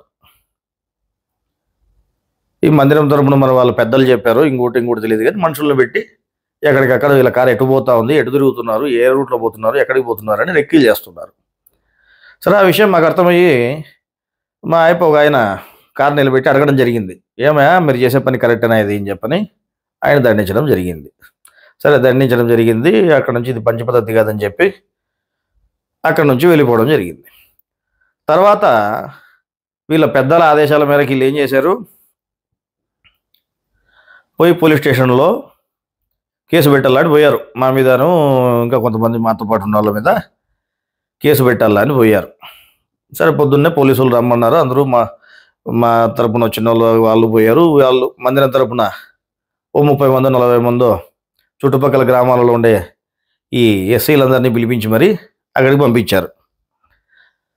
అక్కడ ఏం చెప్తున్నారు పోలీసు వాళ్ళకి, సార్ మేము ఫలానా కులస్తులము, మేము మాది వాళ్ళము, వీళ్ళు మమ్మల్ని కులముతో దూషించారు, ఇంకోటి చేశారని ఆరోపణలు చేసి వీళ్ళ మీద కేసు కట్టండి అని చెప్పని వెళ్ళడం జరిగింది. మరి ప్రబోధ సేవా సమితిలో ఉండేవాళ్ళు, రైతు సిద్ధాంత జ్ఞానంలో ఉండేవాళ్ళు సిగ్గు లేకుండా ఫలానా కులము అని మళ్ళీ ఎందుకు చెప్పుకుంటున్నారయ్యా? కులము అనేది అశాస్త్రము అని పెద్ద ఆయన చెప్పలేదా? కులాలు అహేతుకము, అశాస్త్రీయము. మరి దాన్ని అంగీకరించే కదా మీరు మేము జ్ఞానంలో ఉన్నాము, ఫలానా సంస్థలో ఉన్నామని చెప్పుకుంటున్నారు. మరి ఇప్పుడు పోయి మేము ఫలానా కులస్తులము, మమ్మల్ని తిట్టారు మీకు కాబట్టి వీళ్ళని కేసు పెట్టండి అని చెప్పని అక్కడికి వెళ్ళడం జరిగింది. అంతేకాకుండా వీళ్ళ పెద్దల ఆదేశాల మేరకు మరి లేకపోతే వీళ్ళ సొంత ప్రయత్నాలు తెలియదు కానీ ఏదో గ్రంథం తీసి గ్రంథంలో స్వామివారు రాశారు, ఆయన పెద్ద భార్యకు పిల్లలు లేరు, మరి ఈయన యోగానందని చెప్పుకుంటే ఆయన పెద్ద భార్యకు సంబంధించిన ఆయన కాదు అని ఏదో చూపించాలని ప్రయత్నం చేశారు ఎస్ఐకి. సరే, మన తరపున పోయిన వాళ్ళు ఏం చేశారు, స్వామివారు ఎక్కడో వీడియోలో నా పెద్ద కుమారుడు యోగానంద అని చెప్పినటువంటి విషయాన్ని వీళ్ళు వీడియో చూపించారు.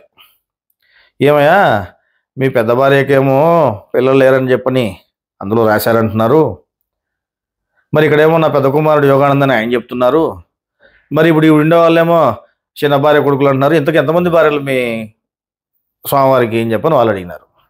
మరి ఇవన్నీ మీరు గురువుకు విలువ చేకూర్చే పనులా, విలువ తగ్గించేటట్టుగా చేసేటువంటి పనులా?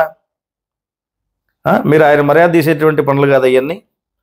వాళ్ళు ఒకటే చెప్పడం జరిగింది, మీరు చక్రాలు పెట్టుకున్నారు, వాళ్ళు చక్రాలు పెట్టుకున్నారు, మీరు సిద్ధాంతంలో ఉన్నామని చెప్తున్నారు, మీకు ఆ సిద్ధాంతం ఏమాత్రం అర్థమైనా మీరు ఈరోజు పోలీస్ స్టేషన్ మెట్లు ఎక్కేవాళ్ళు కాదు, మీరు పోలీస్ స్టేషన్ మెట్లు ఎక్కారంటేనే మీకు అసలు ఆ సిద్ధాంతమే అర్థం కాలేదు అని చెప్పని పోలీసు వాళ్ళ నోటి గుండానే దేవుడు అనిపించడం జరిగింది.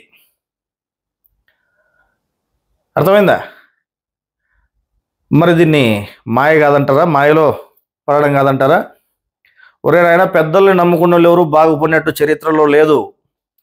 ఇన్ని దైవ గ్రంథాలు స్వామివారు రాశారు, దైవ గ్రంథాల్లో కూడా ఎన్నో చోట్ల పెద్దల గురించి చెప్పడం జరిగింది. మీరు ఎవరైతే పెద్దలోని నమ్ముకున్నారో ఆ పెద్దలు చెప్పినట్లు నడుచుకుంటే మీరు సంకనాగిపోయేది తప్ప ఏ ప్రయోజనం లేదు. చరిత్ర కూడా గమనించుకోండి. జ్ఞానము దగ్గర స్వేచ్ఛ ఉండాలి.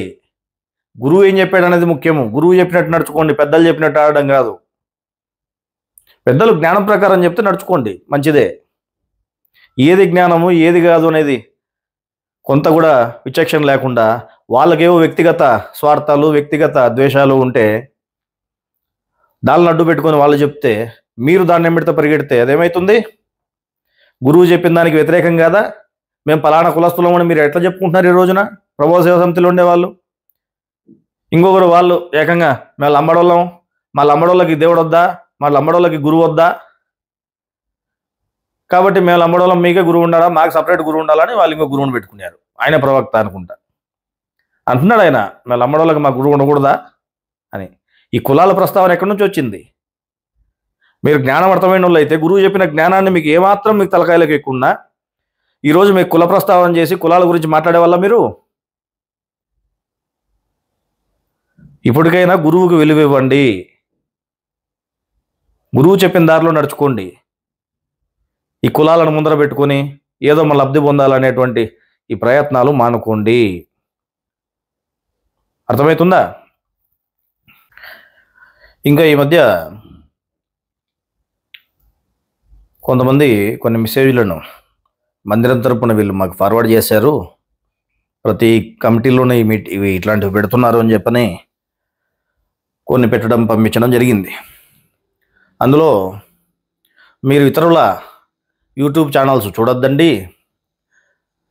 మా ఛానల్స్ మాత్రమే చూడండి, మందిరం తరపున మేము పెట్టేటువంటి వీడియోలు మాత్రమే చూడండి, ఇతరులు చెప్పే జ్ఞానం వినొద్దండి, ఇతరులు ఏ మీటింగ్ పెట్టినా ఏ ఛానల్లో పెట్టినా మీరు అసలు చూడొద్దండి అని చెప్పి వాళ్ళు చెప్పడము. తర్వాత ఇంకొకటి ఒక ఆయన ఎవరో పెట్టారు, ఏమన్నా వీళ్ళు ఈ విధంగా పెడుతున్నారు, శ్రీకృష్ణాష్టమికి సంబంధించిన వీడియోలు కూడా మా సపరేట్గా ఛానల్ మేము పెడుతున్నాము, త్రై సిద్ధాంతం ఛానల్ తరపున మీరు చూడండి, ఇతరులు పెట్టే శ్రీకృష్ణాష్టమి వీడియోలు ఏవి మీరు చూడొద్దండి, మేం చేసే శ్రీకృష్ణాష్టమి మా వీడియోలు మాత్రమే చూడండి అని పెడుతున్నారు. మరి వీరి ఉద్దేశం మాకు అర్థం కాలేదు. మరి వీడు చేస్తేనే కృష్ణాష్టమి, ఇతరులు చేస్తే కృష్ణాష్టమి కాదా? వీళ్ళ దగ్గర ఉండేవాడే కృష్ణుడు, ఇతరుల దగ్గర ఉండేవాడు కృష్ణుడు కాదా? మరి ఏంటిది అని చెప్పని వాళ్ళు మెసేజ్ చేసి దాంట్లో పెట్టడం జరిగింది వాట్సాప్లో. మరి ఇదంతా గమనిస్తే, మరి ఎందుకు ఇటువంటి పరిస్థితులు వస్తున్నాయని గమనిస్తే, దేవుడి జ్ఞానము ఎక్కడ చెప్పినా ఎవరు చెప్పినా వినమని చెప్పారు. గురువు ఏం చెప్పాడు? ఎవరు చెప్పినా వినండి, వింటేనే కదా తెలిసేది ఏది అసలైంది. మీరు పెట్టుకున్నారు కదా టైటిల్, ఏది సత్యము ఏది అసత్యము. మరి ఏది సత్యం ఏది అసత్యం అని తెలుసాలంటే ఎట్లా? 10 మంది చెప్పింది అంటే ఈ 10 మంది చెప్పిన దాంట్లో ఎవడు చెప్పినది సత్యము అనేది తెలుస్తుంది. మీది సత్యమైనప్పుడు మరి మీకెందుకు భయం? ఇంకొకరు చెప్పింది వినొద్దండి అని ఎందుకు అంటున్నారు? మరి గురువు ఏం చెప్పాడు దాని గురించి గమనిద్దాం. అది కూడా పరిశీలన చేసుకోమని చెప్పాడు కదా ఆయన ప్రతి విషయాన్ని కూడా. వీళ్ళు మాయలో ఉండి అమ్మాట మాట్లాడుతున్నారా, లేదా నిజంగా దేవుని జ్ఞానమేనా, అది దేవుని జ్ఞానంలోని విషయమేనా అది అని గమనించుకోవాలి కదా, పరిశీలన చేసుకోవాలి కదా. సరే, గురువు ఏం చెప్పాడు? కొన్ని రకముల రాళ్ళని పరిశీలన చేసినప్పుడు అన్నింటికంటే వెలుగు అయినది ఉత్తమమైనది వజ్రం అని గుర్తించవచ్చు. వజ్రాన్ని గుర్తుపట్టాలంటే పక్కన మిగిలిన రాళ్ళు కూడా ఉంటే దాన్ని ఏ దానికి వెలుగు ఉంది, ఏది వజ్రం అనే దాన్ని గుర్తించవచ్చు. అలాగే భూమి మీద ఎందరో చెప్పేటువంటి అన్ని రకముల జ్ఞానాలను వింటేనే అన్నిటికంటే గొప్ప జ్ఞానం ఏది, ఉత్తమమైన జ్ఞానం ఏదనేది నువ్వు గుర్తుపట్టచ్చు. కావున మేము అందరి జ్ఞానమును చూడండి వినండి అని చెప్పుచుండగా, కొందరేమో మేము చెప్పే బోధను మాత్రమే వినండి, ఇతరులు చెప్పుదారిని వినొద్దండి అని చెబుతారంట. ఎవరు రాశారు ఇవన్నీ? గ్రంథం, గురువు చెప్తున్నటువంటి మాటలే. మీరు ఇప్పుడు అదే పని చేస్తున్నారు కదా, ఇతర ఛానళ్ళు చూడొద్దండి, ఇతరులు చెప్పేది వినొద్దండి, మేము చెప్పింది మాత్రమే వినండి అని. అదే విషయమే చెప్తున్నాడు ఆయన. ఇతరులు రాసిన దాన్ని చూడొద్దండి వినొద్దండి అని వారి శిష్యులకు చెప్తా ఉంటారు. ఎందుకు అట్లా చెప్తున్నారంటే, తాము చెప్పేదానికంటే గొప్పగా ఎక్కడైనా ఎవడైనా చెప్తే తమను వదిలి వాళ్ళ దగ్గరికి ఆడబోతారో, అంటే మమ్మల్ని వదిలేసి అవతల దగ్గరికి ఆడబోతారో, మాకు విలువ ఏడ తగ్గిపోతుందో, వదిలి వాళ్ళ దగ్గరికి ఆడబోతారో అనే ఉద్దేశంతోనో లేక భయంతోనో అలా చెప్తాంటారంట. మరి మీ రెండిట్లో మీకు ఏ ఉద్దేశం ఆ విధంగా ఉందా లేకపోతే భయం ఉందో మీరే చెప్పాల. తాము చెప్పు జ్ఞానములో ధర్మములు సరిగా లేవని, తమ జ్ఞానము కంటే, అంటే మేము చెప్పే జ్ఞానం కంటే ఉత్తమంగా ఇంకొకరు జ్ఞానం చెప్తున్నారని అది తెలిస్తే తమ వద్దకు శిష్యులు రారని తలచి తమ పెద్దరికాన్ని కాపాడుకునేదానికి నేడు చాలామంది ఈ విధంగా తమ శిష్యులకు ఏం చెప్తున్నారు? ఇతరులవి చూడొద్దండి, ఇతరులవి చదవద్దండి అని చెబుతున్నారు. ఒకవేళ మనుషులు ఎవరైనా ఇటువంటి వారి మాటలు వింటే వారు మోసపోయినట్లయితుంది అని చెప్తున్నారు. మేము చెప్తున్నాం విషయం గురువు చెప్తున్నాడు, ఆ గురువే చెప్తున్నాడు. ఒకడు నాది అసలైన బంగారము నీవు కొన్నా ఎవరికి చూపొద్దు అని చెప్పినాడు అనుకో, నాదే అసలైన బంగారము అందువల్ల నువ్వు ఎవరి దగ్గర చూపించుకోవద్దు అని చెప్పినాడు అనుకో, అయితే మనం వాని మాట వింటామా? ఒకవేళ నిజంగా నువ్వు బంగారం కొనుక్కొని ఇది అసలైందని వాడు చెప్పి ఇంకెవరికి చూపిద్దన్నాడు అనుకో, నువ్వు వింటావు అనమాట. ఇతరుల వద్ద పరీక్షించుకొని అది అసలైందో కాదో నిర్ధారణ చేసుకుంటావు. మరి అదేవిధంగా బంగారు కంటే ఎంతో విలువైన జ్ఞానం దగ్గర మనం మోసపోవచ్చునా? మోసపోకూడదు. కాబట్టి మనం ఏం చేయాలి? వినాలి. ఒకరికి 10 మంది చెప్పింది వింటే ఏది సరైన జ్ఞానము ఏది సరైన జ్ఞానం కాదు, ఏది సత్యము ఏది అసత్యము అనేది అప్పుడు తెలియబడుతుంది. మాది మాత్రమే చూడండి ఇంకోరు చూడొద్దండి అంటే నీది ఎంత మటుకు సారాంశం కలిగి ఉందో, నువ్వు ఎంత మటుకు సారాంశం చెప్తున్నావో, మనువు బోధించినట్టు నువ్వే అధర్మాలు బోధిస్తే అప్పుడు పరిస్థితి ఏంది? అందువల్ల జ్ఞానము దగ్గర మోసపోకూడదు. మేము ఎప్పుడు చెప్పలేదు మేము చెప్పిందా వినండి ఇంకోరు చెప్పింది వినొద్దండి, మందిరం వాళ్ళు చెప్పింది తినద్దండి, వాళ్ళు చెప్పింది తినద్దండి మేము చెప్పలే. ఈవెన్ ఈ పొద్దు ఎవరైతే వీళ్ళు మేము ప్రవక్తలు అని చెప్పుకుంటున్నారో వాళ్ళు చెప్పింది కూడా వినండి. వింటేనే కదా తెలిసేది అది సత్యమా కాదనేది. ఎవరు చెప్పినా వినండి, విని దాంట్లో సత్యమో అసత్యమో అనేది మీరు పరిశీలన చేసుకోండి. పరిశీలన చేసుకోకపోతే మీరు మాయలో పడతారని చెప్పినారు, కానీ పరిశీలన చేసుకుంటే మీరు మాయలో పడరు అని గురువే చెప్పినప్పుడు మీరు ఎందుకు వినకూడదు? వినండి, విని పరిశీలన చేసుకోండి. జ్ఞానము జీవిత సాఫల్యానికి చెందిండేదంట. అందువల్ల జ్ఞానం దగ్గర చాలా జాగ్రత్తగా ఆచితూచి మనం గ్రహించుకోవాల్సిన అవసరం ఉంది ప్రతి విషయాన్ని కూడా. అర్థమవుతుందా? మరి ఇంకా ఈ విధంగా చెప్పే వాళ్ళ గురించి గురువు ఏం చెప్తున్నాడు చూడండి. అంటే మేము చెప్పేది కాకుండా ఇతరులు చెప్పేది మేము ఒప్పుకోము, వారిది వినొద్దండి అని ఎవరైనా చెప్తున్నారంటే వాళ్ళది మత ఆటంకం అవుతుంది. అంటే మీరు ఒక మతానికి కట్టుబడిపోయి ఉన్నారు. మతము అంటే ఒక గుంపు అని చెప్పారు. ఒక గుంపుకి కట్టుబడిపోయి ఆ గుంపులకి పెద్దలుగా పెట్టుకున్నటువంటి వారి కింద మీరు బందీలైపోయి మాట్లాడేటువంటి మాటలు అయితే అవి ఏం చెప్తున్నారు ఆయన? ఆ విధంగా మేము ఒప్పుకోము ఇంకొకరిది అని అంటే ఏమవుతుంది? మత ఆటంకము తప్ప ఇంకోటి ఏం కాదని తెలుస్తూ ఉంది. ఇది కేవలము మత పిచ్చి ఉన్నవాళ్ళు, అంటే మీ గుంపు అంటే మీకు పిచ్చి ఉంది, మీరు మాట్లాడుతున్నటువంటి మాటలు తప్ప తెలిసిన జ్ఞానులు మాట్లాడే మాటలు కాదు అని చెప్తున్నారు ఆయన. ఇంకేం చెప్తున్నారు? ఇతరులు చెప్పిన దానిని చదవకూడదు, వినకూడదు అనే వానిని వాడు ఎంత పెద్ద జ్ఞాని అయినా వానిని అజ్ఞానిగా లెక్కించండి. ఎవరు చెప్తున్నారు? దేవుడే చెప్తున్నాడయ్యా, గురువే చెప్తున్నాడు. మీరు ఆ విధంగా ఇంకోరు చెప్పేది వినొద్దండి, మా ఛానల్లో మాత్రమే చూడండి, మేము చెప్పేదే వినండి అని అంటే ఏమవుతుంది? మిమ్మల్ని జ్ఞానులుగానే లెక్కించొద్దండి, అజ్ఞానులుగా లెక్కించండి అని చెప్తున్నాడు. నువ్వు ఎంత పెద్దోడు అయినా సరే. అటువంటి వారి మాటలను వినేవారిని కూడా దేవుడు క్షమించడు. మరి వాళ్ళ మాటలని మీరు ఏ విధంగా బయటికి ఇటువంటి చెప్తున్నారో మాకు తెలియదు, కానీ ఇది దేవుని విషయంలో పూర్తి వ్యతిరేకము. దేవుడు కూడా దీనిని ఏమాత్రం ఒప్పుకోడు అని చెప్పని గ్రంథాలలోనే ఉంది. అందువల్ల మీరు ఇతరులు చెప్పేది, ఇతరులు దాన్ని వినొద్దండి అనేది మానేసి మీరు చెప్పే జ్ఞానాన్ని మీరు స్వచ్ఛంగా చెప్పేదానికి మీ ప్రయత్నం చేయండి. అర్థమైందా? మరి గురువు గ్రంథంలో ఈ విధంగా రాస్తే మరి మీరు ఇతరుల ఆధీనంలో ఉండిపోయి పెద్దలనే వాళ్ళ చేతుల్లో బందీలైపోయి వాళ్ళు చెప్పినట్లు ఆడుతూ వారు చెప్పినట్లు మీరు నడుచుకుంటూ ఇతరులతో వినొద్దండి, లేదా ఇందాక వారు చేసినట్టు మేము పలానా కులస్థులము ఇంకోటి అంటే మనం మాట్లాడుతుంది జ్ఞానంలో ఉండి మాట్లాడుతున్నామా, లేదా గుణాలతో మాట్లాడుతున్నామా? పెద్దలుగా ఉండేవాళ్ళు మనకి గుణాలను రుద్దుతున్నారా, లేదా జ్ఞానాన్ని ఎక్కిస్తున్నారా అనేది యోచన చేసుకోకుండా మాట్లాడితే అది పూర్తి తప్పు అవుతుంది.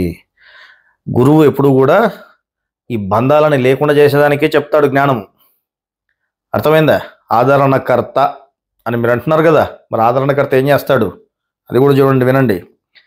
స్వతంత్రత లేకుండా బతికే వారికి, మీలాంటి వాళ్ళకి, స్వతంత్రత లేకుండా బతికే వాళ్ళకి సొంత ధర్మాలను గుర్తు చేసి పరధర్మాలను వదిలించి ఇతరుల ఆధీనంలో లేకుండా, బాగా వినండి శ్రద్ధగా, ఇతరుల ఆధీనంలో లేకుండా స్వతంత్రముగా బతికేదానికి వీలు ఎవరు కల్పిస్తారో వారే నిజమైన ఆదరణకర్త. ఇతరుల ఆధీనంలో లేకుండా స్వతంత్రంగా బతకమని చెప్తున్నాడు ఆయన. ఆ విధంగా స్వతంత్రంగా బతకమని ఇంతటి జ్ఞానాన్ని చెప్పాడు. ఆ విధంగా ఎవరు వీలు కల్పిస్తారో వారే నిజమైన ఆదరణకర్త. అదే నిజమైన ఆదరణ అని చెప్పొచ్చు. భూమి మీద ఒకరికి ఇద్దరికి కాకుండా ప్రపంచం మొత్తంలో స్వతంత్రత లేని వాళ్ళందరికీ స్వతంత్రత కల్పించడం కొరకు వచ్చువాడు చిన్నవాడై ఉండడు, అతడు సామాన్యుడు కాదని చెప్పాలి. అలా వచ్చువాడే నిజమైన ఆదరణకర్త. మరి ఆయన వచ్చి ఇంత జ్ఞానం చెప్పిపోయితే మీరు స్వతంత్రంగా జ్ఞానాన్ని తెలుసుకొని జ్ఞానాన్ని మాట్లాడమని, జ్ఞానంలో ఉండమని, మిమ్మల్ని జ్ఞానులుగా గమ్మని నేను కోరుతున్నానని ఆయన చెప్తే మీరు ఈ పెద్దలు ఆడించినట్లు ఆడుతూ వాళ్ళ బంధనాల్లో చిక్కుకొని వాళ్ళ సంఖ్యలలో చిక్కుకొని ఈరోజు మీరు ఈ విధంగా తయారయ్యారంటే మీరు ఇది మాయా ప్రభావం కాదా? అందువల్ల వెనుదిరిగి చూసుకోండి, దైవ గ్రంథాలకి దృష్టి పెట్టండి. గ్రంథాలలో గురువు ఏం చెప్పాడు చూడండి. పెద్దలు ఏం చెప్పారు, పెద్దలు ఎటు చెప్తారు? పెద్దలు యా పార్టీ మీటింగ్కి పొమ్మంటే ఆ పార్టీ మీటింగ్ పరిగెడదాం, లేకపోతే ఎవరిని పోయి కలసమంటే వాడిని కలుద్దాం, ఏడ పోయి కేసు పెట్టమంటే ఆడ పెడదాం.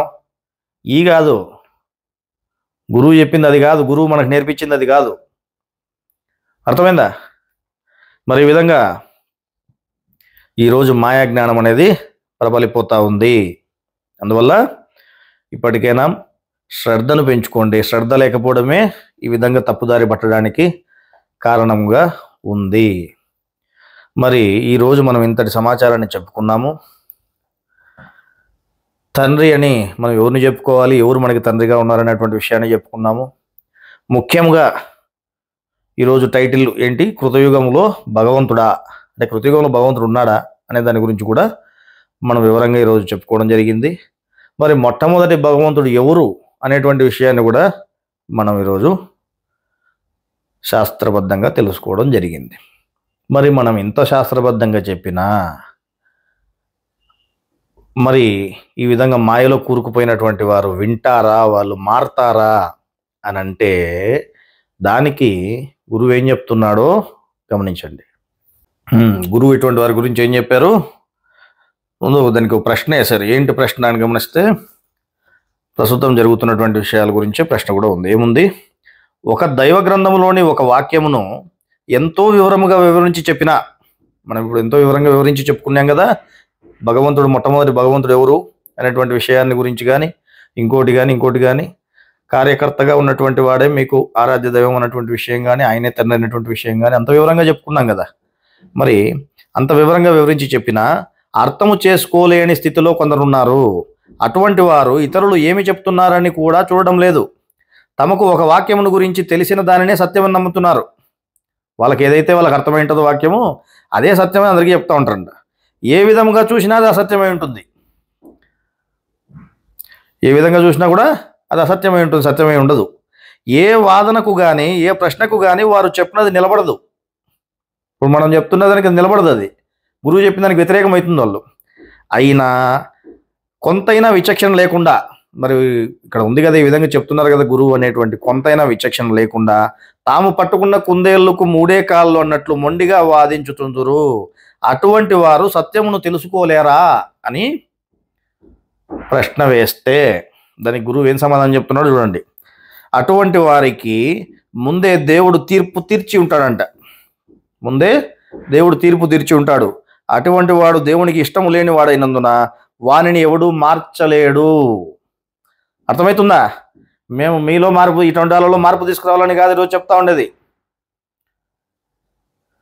భవిష్యత్తులో ఎవరు ఇటువంటి వాళ్ళు దీంట్లో మాయలో పడకుండా ఉంటారు, మాయా జ్ఞానంలో ఇరుక్కుపోకుండా ఉంటారనే ఉద్దేశంతో చెప్తున్నాము. శ్రద్ధ కలిగినటువంటి వాడికి ఈ విషయాలు అర్థమైనటువంటి విషయంతో చెప్తున్నాము. అంతేగాని ఈ ఆల్రెడీ మాయలో పడిపోయిన వాళ్ళ గురించి వాళ్ళలో మార్పు తీసుకురావాలనేటువంటి ఉద్దేశంతో మేము చెప్పడం లేదు. ఎందుకంటే గురువు ఏం చెప్తున్నాడు, అటువంటి వారికి ముందే దేవుడు తీర్పు తీర్చి ఉంటాడు. అటువంటి వాడు దేవునికి ఇష్టం లేని వాడైనందువలన వారిని ఎవడు మార్చలేడు. దేవునికి ఇష్టం లేనప్పుడు మాకేం పని నీతో, ఎందుకు మారొచ్చా, మాకేం అవసరం?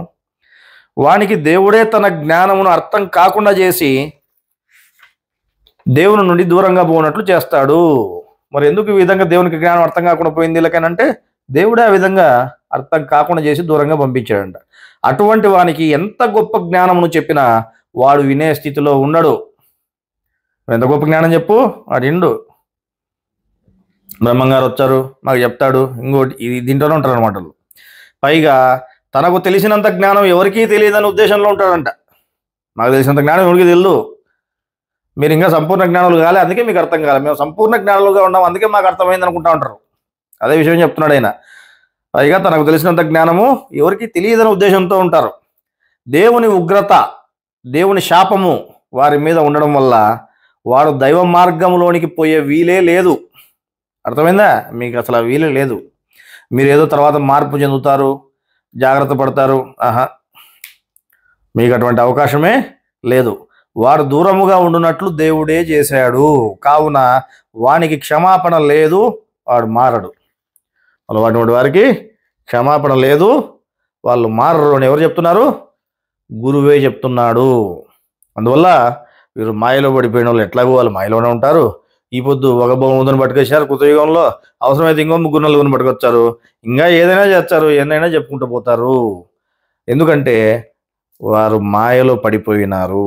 దేవుడే వాళ్ళని అటువంటి జ్ఞానంలోకి పంపించి మాయ జ్ఞానంలోకి దూరం పంపించాడు. అందువల్ల ఎవరైతే శ్రద్ధ కలిగి ఉండారో అటువంటి వారు మాత్రము దేవుని జ్ఞానం కాకుండా మాయ జ్ఞానంలో పడకుండా శ్రద్ధగా మీరు జాగ్రత్త పడాలని, ఈరోజు తెలియజేసినటువంటి ఈ జ్ఞాన విషయాలన్నీ కూడా మీరు వివరంగా అర్థం చేసుకోవాలని చెప్పని మేము ఆత్మదేవుణ్ణి వేడుకుంటూ ఈరోజు సెలవు తీసుకున్నాము. నమస్కారం.